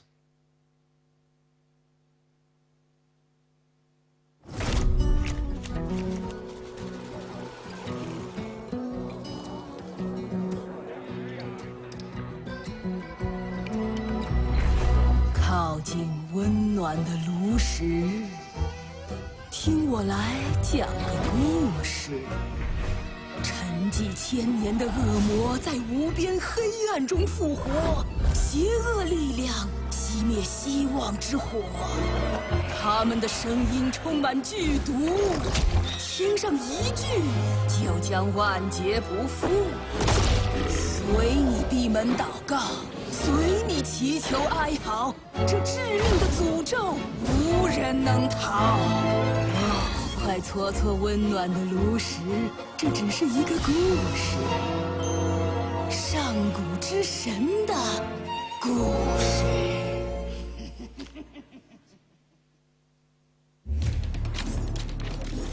来点音乐。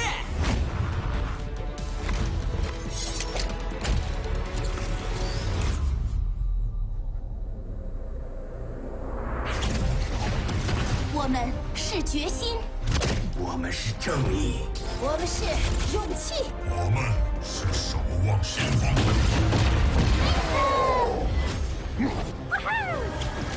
有人需要医生吗？我一锤，天降正义，问入志同。Kaboom！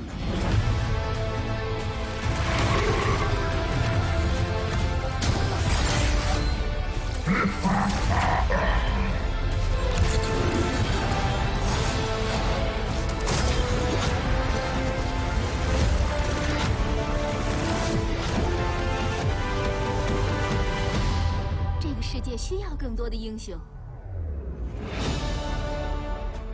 守望先锋即将震撼登场。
Well, guys, ooh, sorry.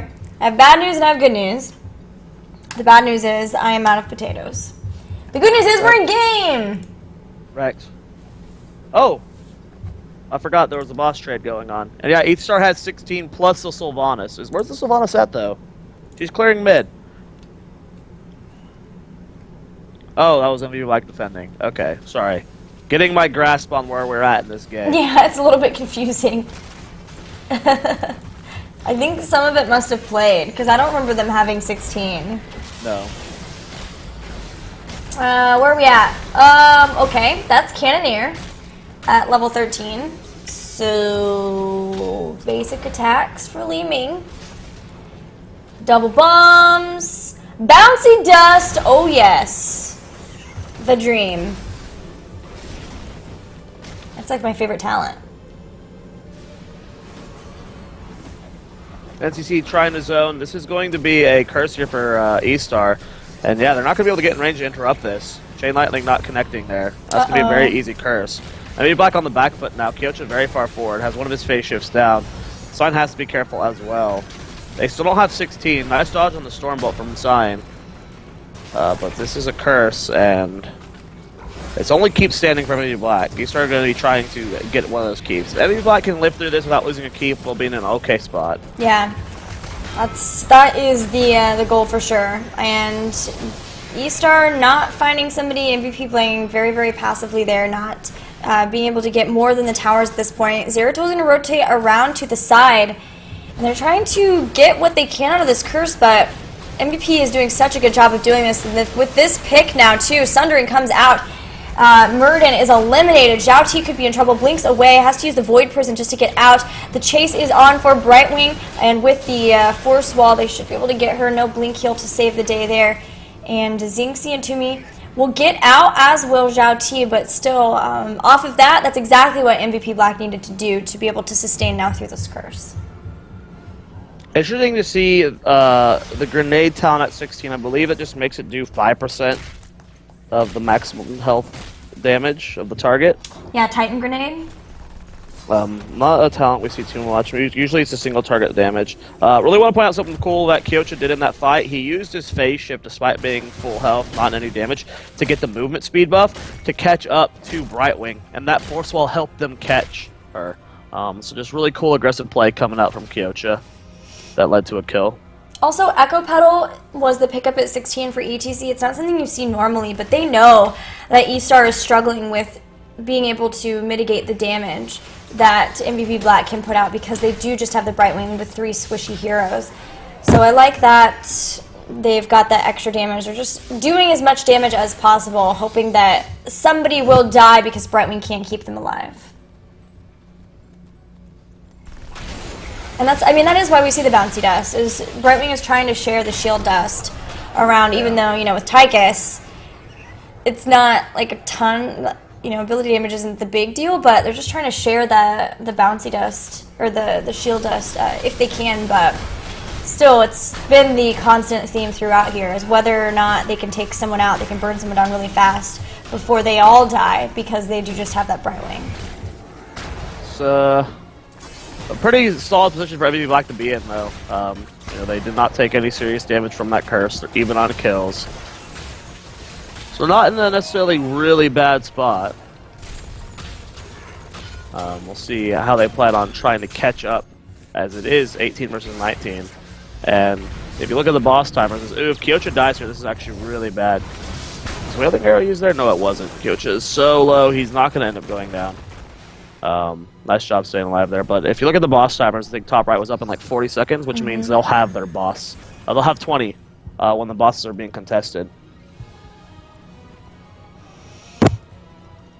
eStar rotating around, trying to get some Sylvanas value on towers and seeing how fast MVP Black can respond. But their response has been really quick so far. A boss is available down at the eStar side of the base, and a tribute at the top. eStar realizing that MVP Black are on the way here. Yeah, they just need to get their 20. Yeah, they do not need to do anything that could get them killed here. NTC and Tiger in a really bad spot. Tiger going to go ahead and blink kill back to reposition himself. And yeah, eStar just needs to not fight. They just need to soak until they have that 20 tier talent. Oh, good Stormbolt. Follow up with a lot of damage from Li Ming and Sylvanas. And Rich may have found Toomey, but Toomey dodges the root and now coming right back in there with the Windrunner. Oh my god, Divine Shield Mosh Pit catching 2 members. They immediately kill Li Ming. Brightwing's in a bad spot as well as Toomey, but they're kiting back. Void Prison goes down. Zalti is exposed. NCC trying to get away. And again, eStar, they're the ones that forced that fight. Yeah. They're the ones that tried catching out Rich. And now MVP Black's only down half a level. They're going to be able to get this tribute. They're not going to be able to contest a boss for 40 seconds without Li Ming. MVP Black's going to have 20 there. There was no need for eStar to fight there until they had 20. Yeah, I think maybe they thought that they were closer than they were. Like they were going to get to that point, or they would catch somebody out and burn them down, but it was ETC. And they have so much to stand between the two supports. Rich getting caught here by Zhao T. But both the double bombs end up missing Rich, so he's going to be able to back out of there and be just fine. Level 20 picked up soon by MVP Black, which will happen by the time the next tribute spawns, and there they do, they have it, so they can contest boss. And now MVP Black's in a really good position here. As they do catch out. Oh, they get there or excuse me, that was Murden. Couldn't tell from all the stuns going off. Nice kill. Oh, Tiger. She phase shift? Yeah, she phase shift. Okay. 50 seconds on Murden, though, so they're going to be able to get this boss pretty free right now. Yeah, no Murden, no Void Prison. So not sure what all eStar is going to be able to do, but they may not want to allow them to do this. Zhao Ti is going to get forced away. Remember, they have Kyoche, who does have mental acuity, so they have Oracle up fairly often to watch out for those Zeratul flanks. Void Prison in just a few seconds, but they give it up, and this boss will go on to keep structures for MVP. Level 20 for Tychus is the 2 additional charges of his dash. So just really showing the mobility that he's wanting. You pair that with his level 1 talent, which reduces his damage he takes by 25%. And Tychus becomes much more tanky, much more mobile, much harder to kill in general. So really good pickup there from MVP Black. Sake is not going to be a very easy target to kill. And if you look at this team, I mean, Uther, ETC, I mean, Thrall's hard to kill just because of how much survivability he has and sustain. MVP Black just became much harder to kill at this tier. They have Giant Killer too on Thrall, and when you pair that with how Minigun works out for Tychus, that's why we can see Murden just melt. Anybody they catch is going to go down. It doesn't matter who they find, they'll be able to burn them down. And losing Murden like that with the team composition, how squishy eStar was, like there's no way that they could even attempt to try to 4v5 contest the boss. And with that, they knew that there would be a defense, so MVP pick up the second boss, and this is one that they're going to try to push with, especially given the fact that they've done damage to the towers earlier on here in top.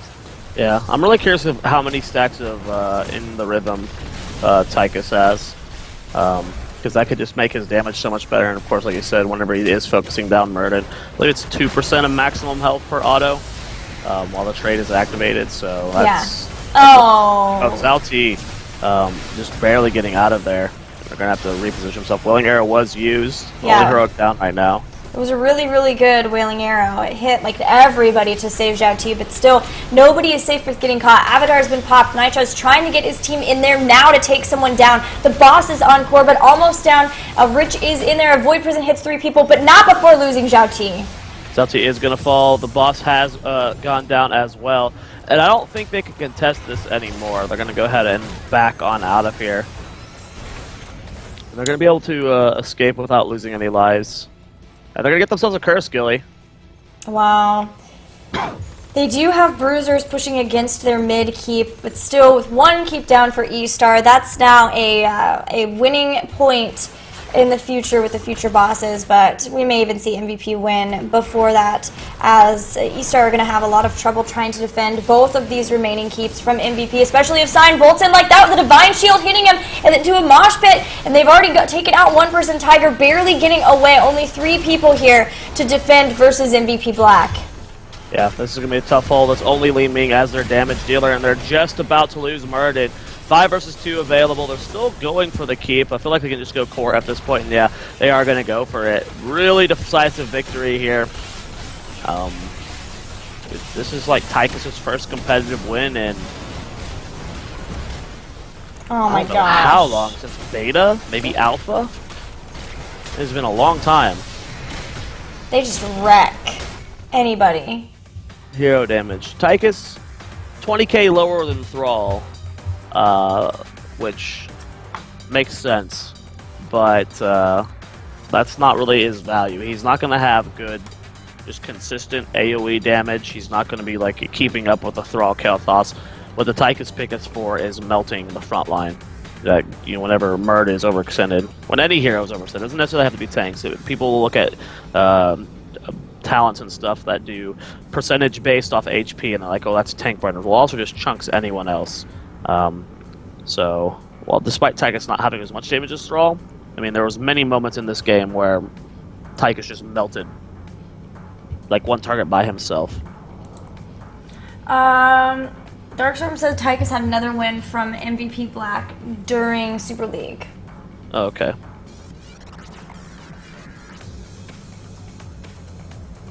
That's both MVPs going to Rich in this set so far. Mm-hmm.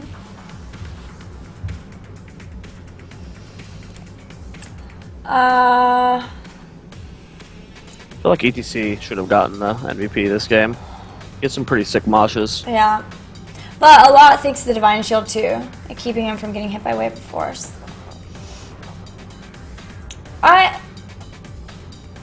eStar has been thrown both the drafts so far. Like the first draft, they got tanks banned so much against them, and even banned a tank to the point that they had to pick Diablo, and that was a problem for them. And now this time they had supports and got to the point where they were picking a solo heal Brightwing that really struggled to keep the whole team alive. So MVP really has been pulling them apart in the draft phase, I feel. Yeah, absolutely. I think game one, eStar, if they win the early game, they win the draft. Yeah. I don't think game one they got fully outdrafted for this game. So I'll support Brightwing, especially versus ETC and Thrall. Too hard to make work.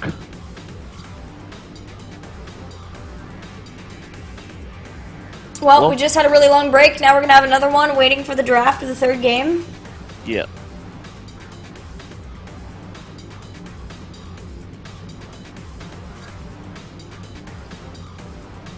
Downtime's fun.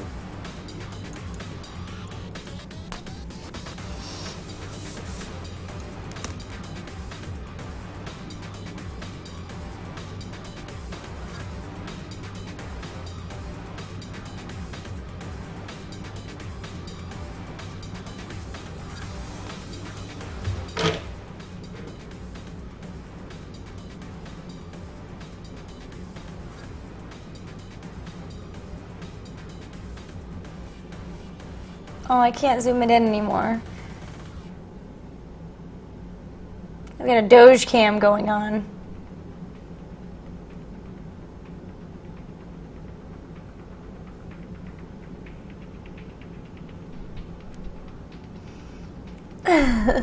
Arnold! What time is it for Gillyweed right now? It is 7 a.m. I woke up at 4. We've done 2 games.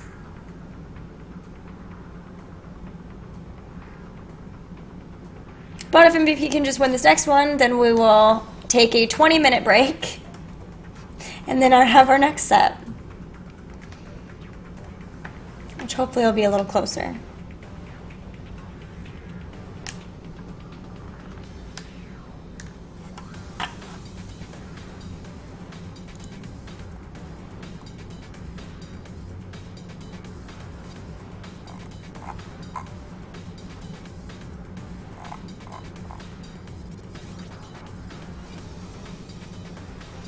You were not tired? I went to sleep pretty early and then woke up and then couldn't sleep. So I read for like an hour and then I went back to sleep. So I probably got like 6 hours of sleep. Wasn't too bad. Did Zoia die from being awake forever? Hope not. I don't want to die. I like being alive.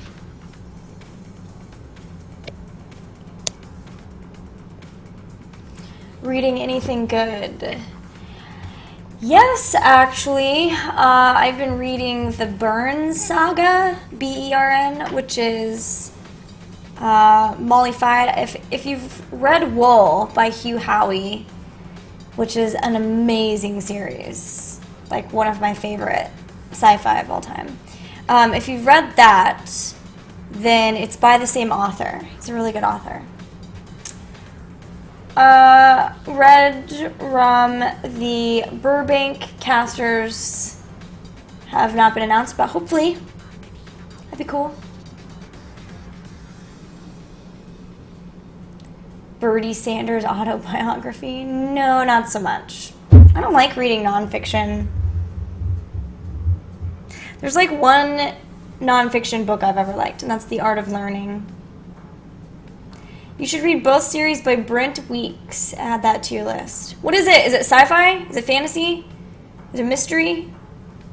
Murder mystery? I like all of those things.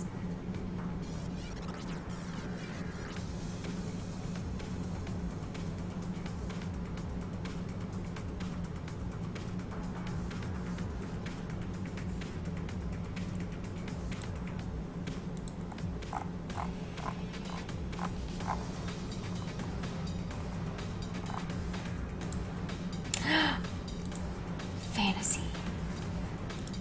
Yay! Battlefield of Eternity. So eStar has picked first pick, first ban every time. They value the first pick. Mm-hmm. Maybe he values playing on. I mean, I guess we don't know what they value because they're not the ones picking. Will this be a 3-0? Find out after this game and draft. And probably inevitable 20-minute pause during the game. Don't forget about that part.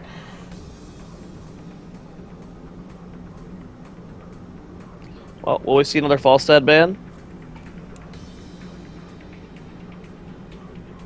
eStar's banned Falstad both times versus MVP Black, but those were on bigger maps. Shrines are cursed. They're gonna go with the Taskmaster ban. After that last game, I don't blame them. Yeah. Played like a god.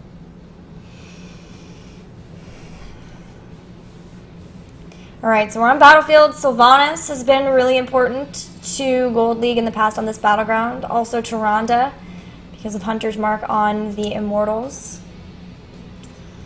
MVP Black has been banning Illidan. Will they ban him here? And yes, that is the answer.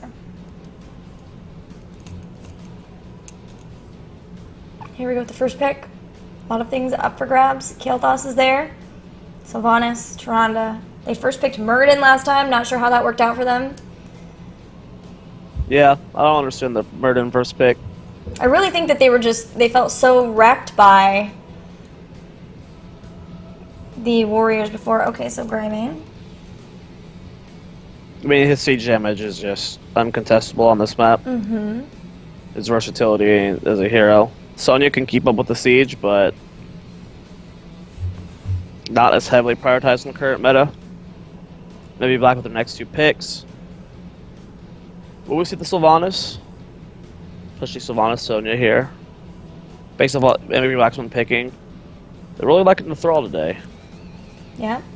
Maybe we'll get another Tychus from them. Well, there's Green Jesus. Maybe Black really liking Thrall. I think they picked Thrall both times in the first rotation. No, all three times. They didn't have him. eStar had him the first game. Oh, you're right. But they did pick Uther Thrall last time. This time it would be Thrall Rhaegar. Maybe Black was a team with Zul, Zonia. Bark, bark. Bark, bark. We got Orc Boys. Do you know Ogre called him Woof Woof the other day? Ogre tilts me. I had to put him in the doghouse for that one. You're tilting me. He actually did call him Woof Woof, though. I was like, what? Who is that? Next two picks here for eStar. Will we see that Uther pick? Or will they be willing to let it through? They have the Uther. They get another damage right here. Do they get their Warrior? I feel like they're going to just pick Muradin right here, but I don't know.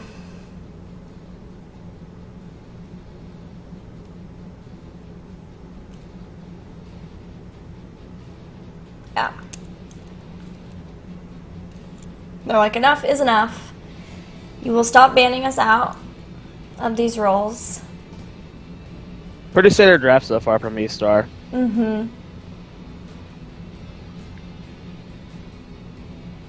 Sylvanas being banned out from MVP Black. I mean, which I like a lot. Sylvanas is crazy good on this map. ETC ban, maybe? Potentially. No, they're gonna go for Li Ming. Trying to deny damage. MVP Black. having the option to go Falstad. No, they love playing Falstad. Putting Kyocha on him. Wouldn't be surprised if that was his most played hero. Ah, Tyrande, I love it. Yeah, Hunter's Mark's OP on this map. Mm-hmm. Plus they have a lot Should be of the lockdown ETC here too. Yeah. Save your last, unless you really think damage is going to be taken here. Like maybe they want to go Sonya, because eStar can still go Sonya, but Then leave ETC for the end. Dang. this is 3 games in a row of Tychus. What is happening?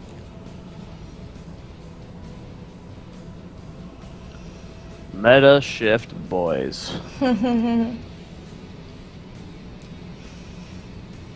Okay, so Sonya is available as a Zool. I don't know if I was expecting that, but one last pick.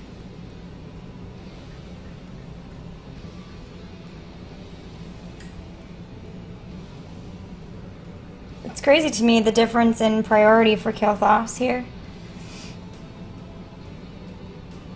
Interesting to see Zul'Tyria. What? Oh, eStar. This draft is really bad for this map.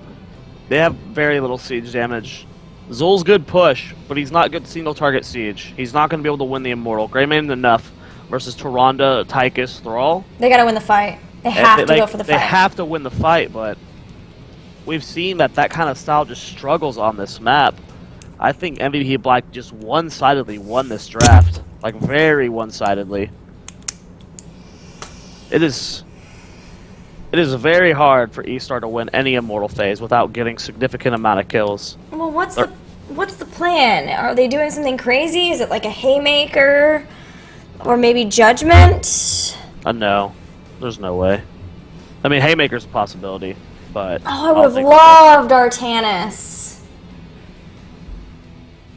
But that's only Elegant who gives us the Artanis.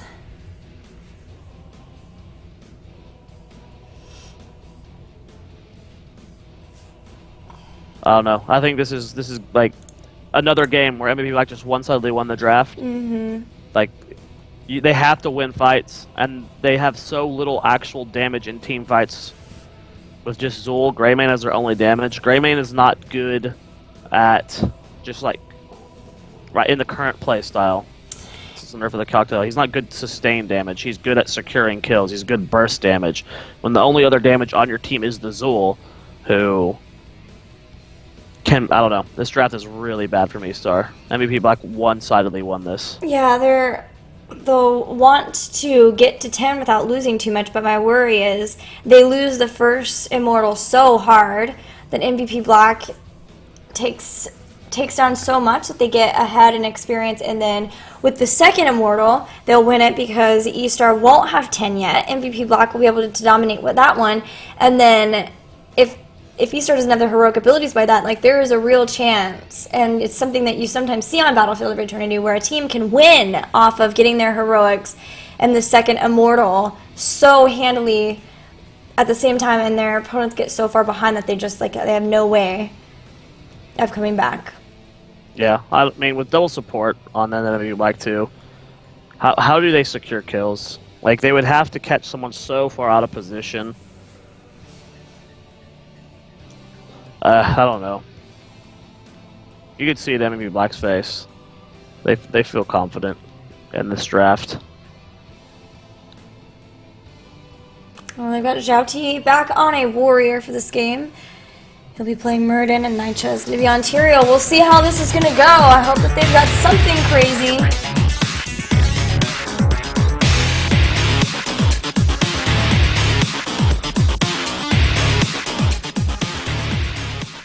Well, this could be the final game of this set. I heard you say of the night, and I heard the longing in your voice for sleep.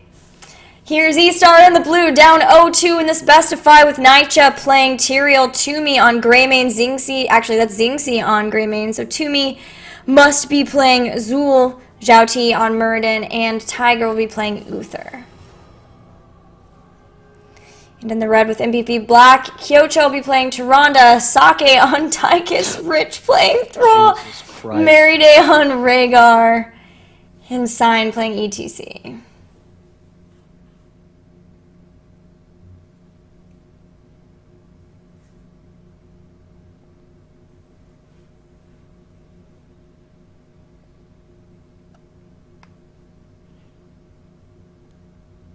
We're 3 for 3 on pauses at the beginning of the games, just in case anyone's keeping a tally.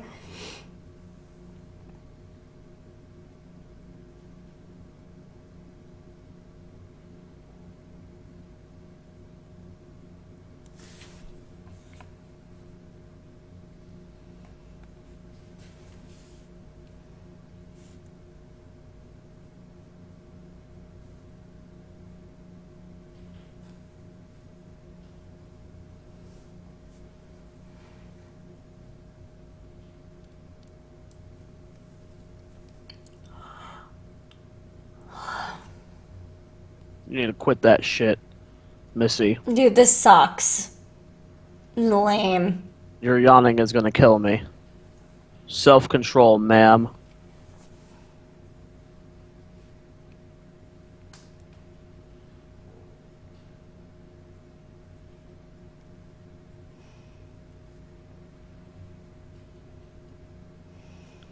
I think their shirts are like I heart eStar, except the heart is the eStar symbol.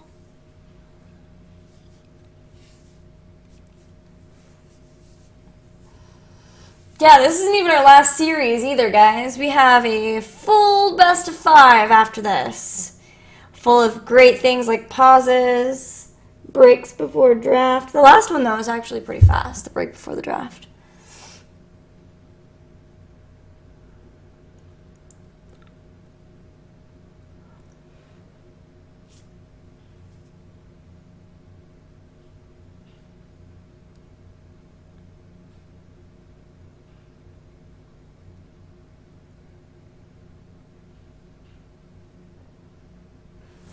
Oh, good. I'm glad that we can watch Jati eat some more.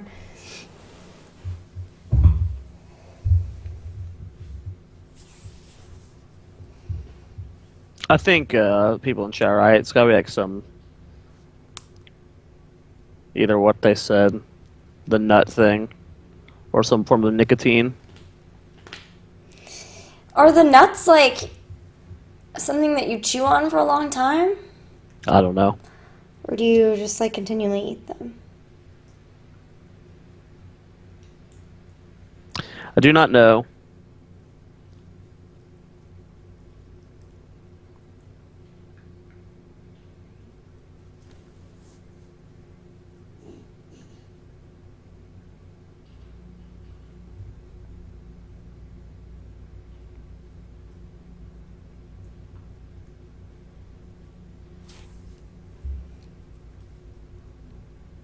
You chew on them and then you have to spit them out. Oh, okay.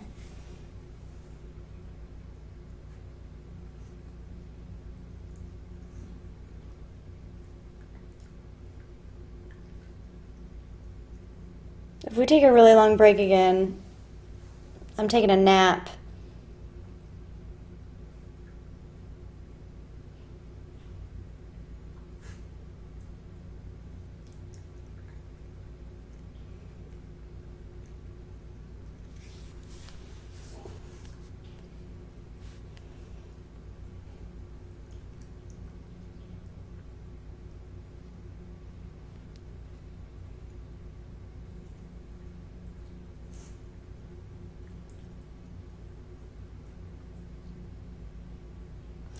Usually there is music playing.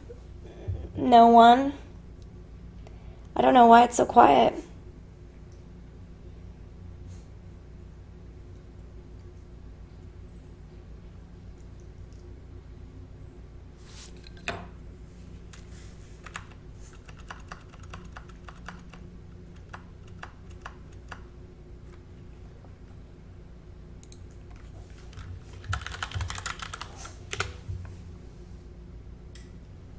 He rolled the sleeve down! Oh, thank goodness. Yeah, that sleeve was tilting me. Oh, you meant the game. Got it. Here we go, one more time. Hopefully Interesting to see for the Regen last Master time. on this map from Tyrael. Yeah. There's a lot of interesting things about this game. Less sooner flare, but a lot of aggression coming out, and Kyocho's already in a really bad spot. They're chasing him, and they get a really quick first blood. Nice shot from eStar. Yeah. Very Really punishing good. positioning. They didn't have to throw with them. We have a different talent at level 1 this time. Press the advantage.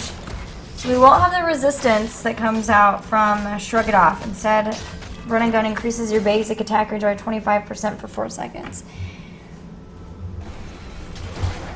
And you know that they're able to secure a kill in the nick of time, but that means you are using your escape aggressively, more likely, to be able to get the kills. You'd also be using it to dodge CCs and repositioning yourself, so That's true. it doesn't necessarily mean he's going for a kill, but we'll see. Sake's already just like kind of trading heavily with NCC. Lunar Flare combo comes down onto Zalti, and that just shows you the power of activating that trait on Sake with the Hunter's Mark. They melted Muradin. Yeah, Stark, I was also thinking that. Increasing the poke for the Immortals for sure. But again, if you use it at the beginning, then you may not have it for the big fights. MVP showing some of the Chinese bush meta. It's not even in a bush. Now they're at least an event. But Yeah, they're just kind of standing out in the open. Yeah. Out the corner. That's the around the corner meta. Hashtag a theme. The first Immortals have started, and there's a Lunar Flare. Hunter's Mark, Nightshell will be eliminated. He will put on some damage, though, onto Kyocho. Gets hit and blown up, so 1 for 1. Yep, good exchange there from eStar to minimize their losses here. Rich already working on the Immortal here, getting it pretty heavily hit. eStar, they have to contest, right? Like, there's no way they can, like, just go for the trade here. Yeah. You see that Zul is starting to rotate down. Zalti just getting melted, and that's without the Tyrande being here. Yeah, Merida gets hit by the Bone Prison as Zul starts to come in, but Xingxi's pretty low and can't help add to the damage to be able to completely take him out. Zhao coming around from the side, hits Sign of the Stormbolt, and he will power slide away. So they've won the fight for now, but they have not put any damage on Beleth, the Red Immortal. Level 4 hit by both these teams, but I mean, no damage is even done by MVPs. And this is the problem with this draft. Like we said it right when this draft was finished, that they have to try and contest, but it's not easy for them to get kills. Zalti getting very low. Sake does dash in, but not able to get in range to help secure that kill. They almost took out Zalti on their own without having Tychus there. It was like that was just the 4 of them there. Good push in the top lane coming from Toomey, though. That's the only saving grace going on for eStar right now, is they have Toomey just split pushing. Got some serious damage top lane and got them a 1-level lead. It's so crazy to me that, looking at the draft, that eStar decided to pick another tank into Tychus. But maybe they can make it work with Nitya jumping in, body blocking Sake, trying to keep him from getting away. They want to take him out. He's held down by the Bone Prison, and Curse of Strike slowing down his attack, and they will get the kill on Tychus. As Xingxi in trouble, getting chased down by Merida. Sign is there too, and they're rotating back around to the members of the team. Maybe able to get a kill on Sign with a lot of the stun locks that they have. Well, they're going to get this Immortal pretty... they're going to try and trade as well as they can. MVP is finally getting to the Immortal. They do get the Hunter's Mark onto it, and they're burning it down pretty quickly. This is without the Tychus being here. But eStar did a good job of minimizing the damage they're going to take, as they were able to capitalize off that kill. And only 4,000 HP left on the Immortal for MVP Black. So it's not going to be the craziest Immortal like we originally thought. Yeah, eStar will also have their level 7s pretty quickly, and so that might dissuade MVP Black from pushing as much with that Immortal. So level 7s are almost here. All the talents that we see so far are looking very normal. Again, it is in the rhythm for Tychus. Looking to build that minigun up more later on. Here we go into the fight, though. They're taking a lot of damage. Kyocho Maiko down here. Nice engage coming out from eStar. And doing exactly what they need to do, is just like brawling constantly with these fights. The Immortal is going to get that front wall and do some damage to that fort. At the same time, Rich is split soaking top, so he's going to be able to even up the experience now that eStar is not soaking that top lane, and they'll be able to get themselves level 7. But I mean, eStar is doing what they have to do on this map. Is just be aggressive with this composition. Level 7 has been grabbed by both teams as MVP Black pick it up off of the towers that did go down to the Immortal. But yeah, I am so worried for them, for eStar specifically, for those Immortal phases, because eStar, they did win on kills in that and still lost the Immortal, and they only get stronger the later on into the game that we go. So hopefully Zul can really start to get in on the split push. Thrall is pushing him back from that top lane of getting more damage done to it. Seeing quarterback picked up again from Tychus. Just seems to be the style that MVP Black likes to play. A bit different than the eStar build we saw at Game 1. They're doing the best they can to defend against this push. Sign goes for the power slide. Lunar Flare is there. Nice cleanse from Tiger, though, to keep Xingxi alive. We'll have Piercing Bolt instead of Battle Momentum for Murden. There's quite a few of melee heroes that they might be able to use that on, plus with the Bone Prism too, if they can get a good stun into that root, then try to really take someone out in those Immortal fights, so MVP Black doesn't have the full force of their heroes at those Immortals. Both teams working on their bruisers, wanting to have those pushing for the next Immortal phase. Yeah, depending on how much value these bruisers get for eStar, that could get them level 10, which means MVP Black would have to give up this Immortal. We'll see what their actual plan is. They are going to rotate down to deal with the bruisers pushing their fort. I mean, they kind of have to, but yeah, this is a huge lead for eStar, and this is exactly what they need. They have to keep this lead. They have to maintain these talent advantages and keep going for these kills, which you see them getting aggressive versus Rich in the top. I'm curious how MVP Black's going to contest this despite being down 10 versus 9. eStar put a little bit of damage on Beleth, but they seem way more concerned with getting some kills. Now they've got Murden and Greymane starting to burn it down if they can get to the halfway point, but MVP Black realized that eStar is spread out and take out Toomey.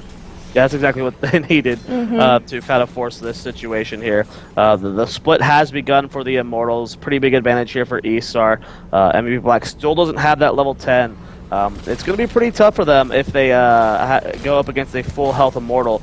Rich is still soaking in that top lane, trying to get his team the experience. The rest of MVP Black has taken this defensive position. If they can hold here while they get, and they do have the heroics now. And it was a 4v4 since they knew Zul was still in the process of respawning.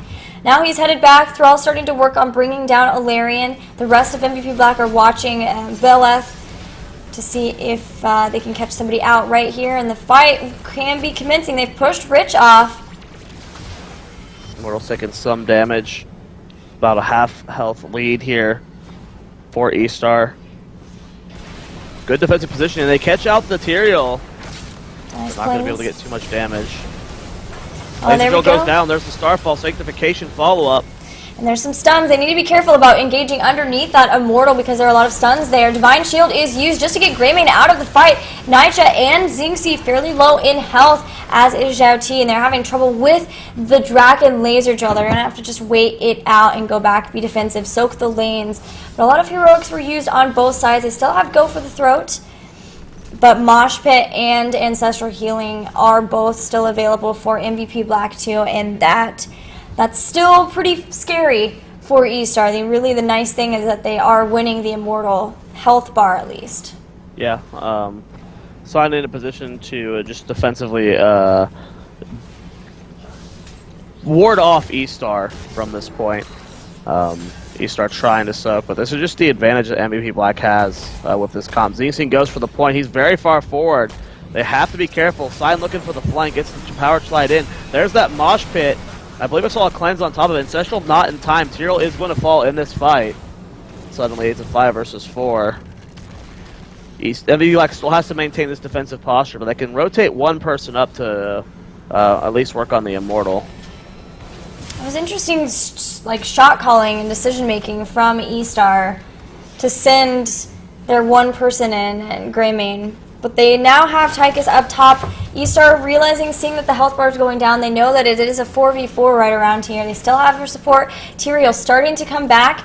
They're having so much trouble just even getting in here to be able to start fighting. There's the piercing bolt, hits Meriday. Nitro coming in from the side, and now they found the fight that they need. They just had to wait for him to get back up, but they're fighting underneath Starfall. Sanctification, keeping Toomey and the rest of them alive for now, but taking a bunch of damage. Frez Thrall rotates back in. Divine Shield keeping Zool alive. They take out Thrall, but they do lose Zool. It's a 1-for-1 for the Uther fight. died too. Oh yes, Uther died too. Yeah, I mean, that just comes down to they lack so much damage. Their only damage is Zool and Greymane. While they're able to survive for such a long time with the Sanctification, with the Uther, you know, it takes them so long to get a kill. So while the Sanctification got value, the Laser Joel is just going to get so much more value because the fight lasts for such a long time. And they just, whenever the Laser Joel in these defensive positions here for MVP Black is just proving mad value. And despite everything that happened, how eStar had such a significant advantage going into this Immortal phase, they're going to lose this Immortal. It just comes down to this composition from MVP Black being so much better on this map. Meriday is going to go down here. How many people will MVP Black lose and try and get this Immortal? Sake is going to fall as well. So eStar, again, they're keeping themselves in this game. They get a third kill, but it's still it's a huge problem for them because they can't fight on their own Immortal because they're just going to lose to the poke. So then they were trying to fight on their opponent's Immortal, which is worst case scenario because you are constantly under siege from the Immortal as well as the heroes, and it's really easy to get thrown, especially by an ETC, get thrown into the stuns. It's a battle for them for sure, but at least by winning the first part of it so much, this is a fairly low health bar, and they're going to clear it up pretty quickly. They still have an experience advantage. They have their level 13s, but MVP Black, knowing that this fort in the bottom is pretty low in health and that a lot of the members were defending there, and they're going to put some more damage on it. 8 kills to 6 in favor of eStar. That fort just about to go down. Zalti looking for the fight though. Wants to get Kyocha or Sake. Starfall used defensively here. Sake's in a really bad spot and he's isolated. There goes the laser drill. Mosh Pit actually not only getting Zalti in here. Sanctification used. A lot of heroics have gone down, but still no kill. Signs very far forward. Can they get the kill on him? Looks like the double support just no. It's not going to be able to keep him alive. They're trying to turn this around. NCC's very low on mana. The Divine Shield was used, and MVP Black know it. They're very healthy in this fight still, and they want to continue this. There's no fort to help, but there are wells to allow eStar to re-engage, and with that, MVP Black are going to move back, even though they grab their 13 talents. Sprint for Tyrande to try to help her get out of the tough situations, and then Giant Killer again for Thrall makes so much sense with the double warrior composition that eStar have. I love the piercing bolt though. It is coming into play a lot for eStar, especially because usually Sake, like we saw there, was behind the warrior. So if they can hit him and then get on him from the rest of the team, I like how they have the potential to bring him down. Next patch for sure, but still in this patch I feel like Pierce is definitely undervalued, especially in the current meta. There are so many melees going on, so I agree with you completely. The Pierce really, really helpful for eStar here. Take a look at the heroic timer. Just got 38 seconds on Mosh Pit, and then everything will be up for both sides. Rich getting caught here in the top.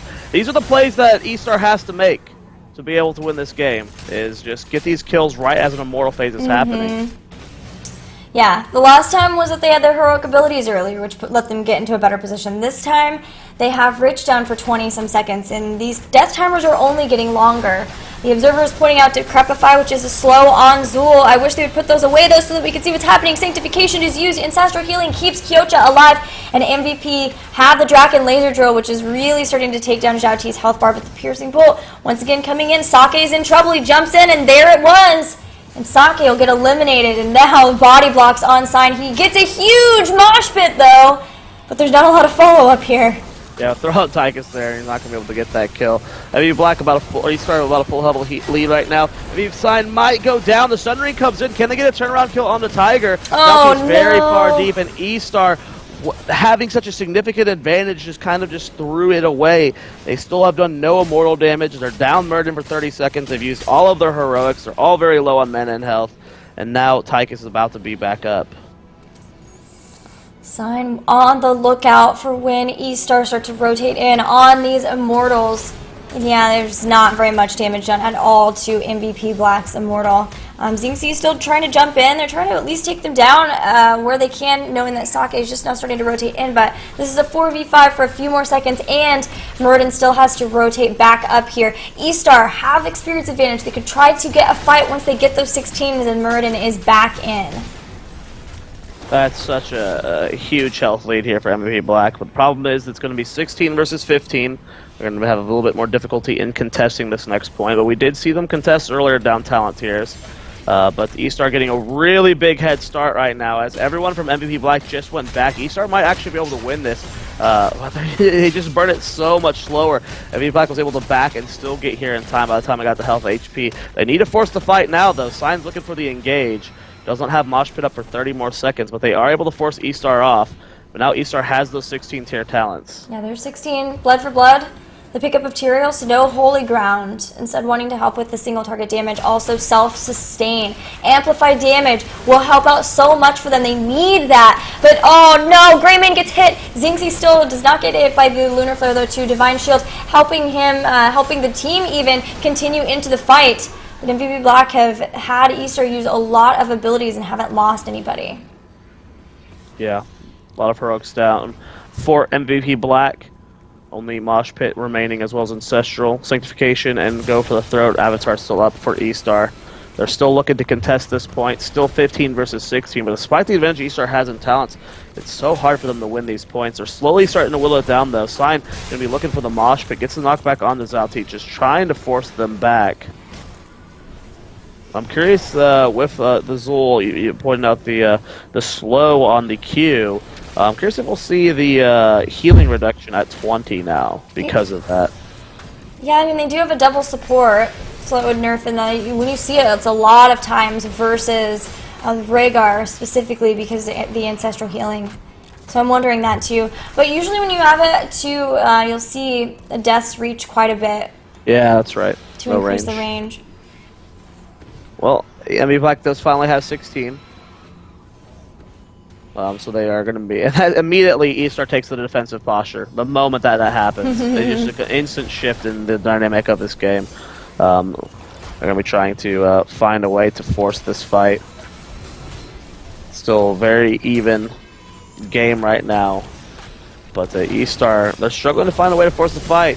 Cleanse goes out on the Xingxi. He's diving deep for a Rich. There's a fine shield and Sanctification slightly overlapping there. Now Xingxi's in a bad spot. Sunring comes out, not getting much value from Rich. Sign gets healed back up by the ancestral healing. The skeletal mages were slowing them down, but yeah, the overlap of the Divine Shield and the Sanctification. They were waiting until they had the Divine Shield back up. It was used almost right off of cooldown. But now, with having both of those down, eStar is going to struggle a lot for getting into the fights, whereas there's still Mosh Pit, there's still the laser drill. Jimmy being caught by Sign potentially. He does dive in. They're going for the point. They got the Draken laser drill down, so they're going to try and burn this down. ZC taking a lot of damage from the drill. They do get a lot of damage on the Rich, though. No ability to save him there, but a big Mosh Pit comes out. Sake doing as much damage as they can. They get the kill onto Greymane. Meriday gets caught by the Zora. It's going to hit by the Immortal stun as well. 2-for-1 exchange so far in favor of eStar. Laser drill going on to the Immortal. Not going to be able to kill it. Signs very deep. Gets the power slide out. Zalti gets so low, but Sake not able to secure the kill, and now he is caught out of position. But everyone on the end of eStar is so low, and despite it being 5 or 4 versus 3, I think MVP Black should be able to win this. The Hunter's Mark goes down onto the point. Lunar Flare comes out, and they do end up winning it. eStar want to just get as many kills as they can so that there isn't very many people to push along with the Immortal, so they can bring it down fast without having to worry about dealing with 5 members as well as the Immortal. So they get a kill on Tychus. That's 30 seconds where they won't have to worry about him. A few more seconds until Rhaegar will be back up, and the Immortal is starting to go to the top. They're in position to try to deal with this. Toomey, though, has to watch out as the ETC Tyrande pair could have made quick work of him. We've seen people try and make this style work before, the very brawler-esque style on this map, and it always fails versus the poke siege style, but eStar is really doing a good job of it. They are losing this game, they are starting to take the keep damage here, they haven't taken any forts themselves, but when it comes to these playstyles clashing on this map, eStar is doing the best I've seen with it. Yeah, the problem is they do a really good job of being up in the talent tiers, like getting some sort of initial advantage to the immortal fights, whether it's they take someone out or they are up a talent tier like they were with their heroic abilities with level 16. That's only going to happen one more time. They can only bank on that one more time with the storm talents, and after that, unless they get an immortal that just starts shredding through the keeps, then they have to rely on getting a kill like that before the immortal phase. But they are still a level ahead. MVP Black want to get into a fight before eStar gets to that point where they have those storm talents. So eStar are going to play fairly passively and not let them have that. The one thing going good as well for eStar is they're clearly getting more kills, 14 to 8. They're always trading up. 1 kill to 2, 1 kill to 3, 2 kills to 3. And the later and later we get into the game, the longer those death timers are, which, if eStar can keep getting the kills, even if they don't have the siege damage, we know the difference between Thrall being dead for 30 seconds and Thrall being dead for 60 seconds is quite big. Yeah, and they have a lot to help with getting those kills that they want to get. We'll talk about that in a second, though, because Sign goes in, Xingxi is down, and this is what eStar wanted to do. No, just in time for the Immortals, they lose Greymane, a huge Sundering comes out, and Naicha's in trouble too. Has to use Sanctification on himself just to get away. And where is the Eldarin's Might? Hunter's Mark and the Lunar Flare mean that Tyrael is going to go down just as the Immortal phase is about to start, and this is worst case scenario for eStar. This comes into potentially when talent choices can cost you at least a significant portion of the game. We didn't see the cooldown reduction on Alduin's Might picked up from eStar, from Tyrael. They went for Region Master, which is, in a lot of situations, not bad. It's actually the go-to talent, but on this map where it's much harder to get Region goals, I mean, how often has Tyrael been sitting in lanes this game? And the only way they're going to get most of their globes is if they win Immortals, which they aren't. They aren't. So maybe the cooldown reduction on Alduin's Might would have saved him there, because he's really not getting much value from Region Master this game. This is a full health Immortal Gilly, and this is 22 minutes into the game. This could very easily, despite it being 20 versus 19, this could very easily be game for MVP Black. Yeah, they've just seen a couple of key kills. Level 20 is here. It is Mortal Wound, by the way, for Zool. Hunter's Blunderbuss for Greymane. Greymane does have the Alpha Killer. They picked that up. They have the Blood for Blood. They have the Amplified Damage. So they knew they needed to be able to just take someone out as fast as they could. It's just that they got collapsed on by MVP Black before they were ready to fight, before they had 20. And now a fully shielded Immortal. Bella will push onto the bottom keep structures, and Sign is going in. Tyrande, the follow-up was there. eStar wants to get into a fight and take out people before they get to the Immortal, and there is the Sanctification, but they haven't brought anyone down yet, and Naicha is really far forward in there using the Hardened Shield just to stay alive. He was chasing down Kyocha, but now Eldarin's Might back. Ancestral Healing keeps MVP's Sign alive, and he goes in with the Mosh Pit 2 down as the third will fall. Zhao Ti getting hit with the Hunter's Mark, and he won't survive this either. Only one person will be left. Uther is going to get chased back, so he'll be a second one. It's going to take a long time to kick out Zhao Ti, at least. Yeah, Uther is kiting away, but the Immortal is on the keep. Gilly, it looks like it's just about to fall as Rich is pushing into that core now, and this should be game. Yeah. Immortal still has health and shield. It's only Zul and Uther alive. I mean, just really, really well done from MVP Black, especially in this last team fight. The patience on heroics, we saw them wait very, very long. Mosh Pit wasn't used for such a long time, and then he got an insane Bolt Mosh that secured the first 2 kills of that fight. So GG's MVP Black. They're going to take the series 3-0. Yeah, not too surprising, but maybe a little disappointing, especially eStar fans like me. We're hoping to see eStar at least take a game off of them. But they still have another shot at them. They will move down to the losers bracket, where they will face the winner of our next match between OMG and X Team.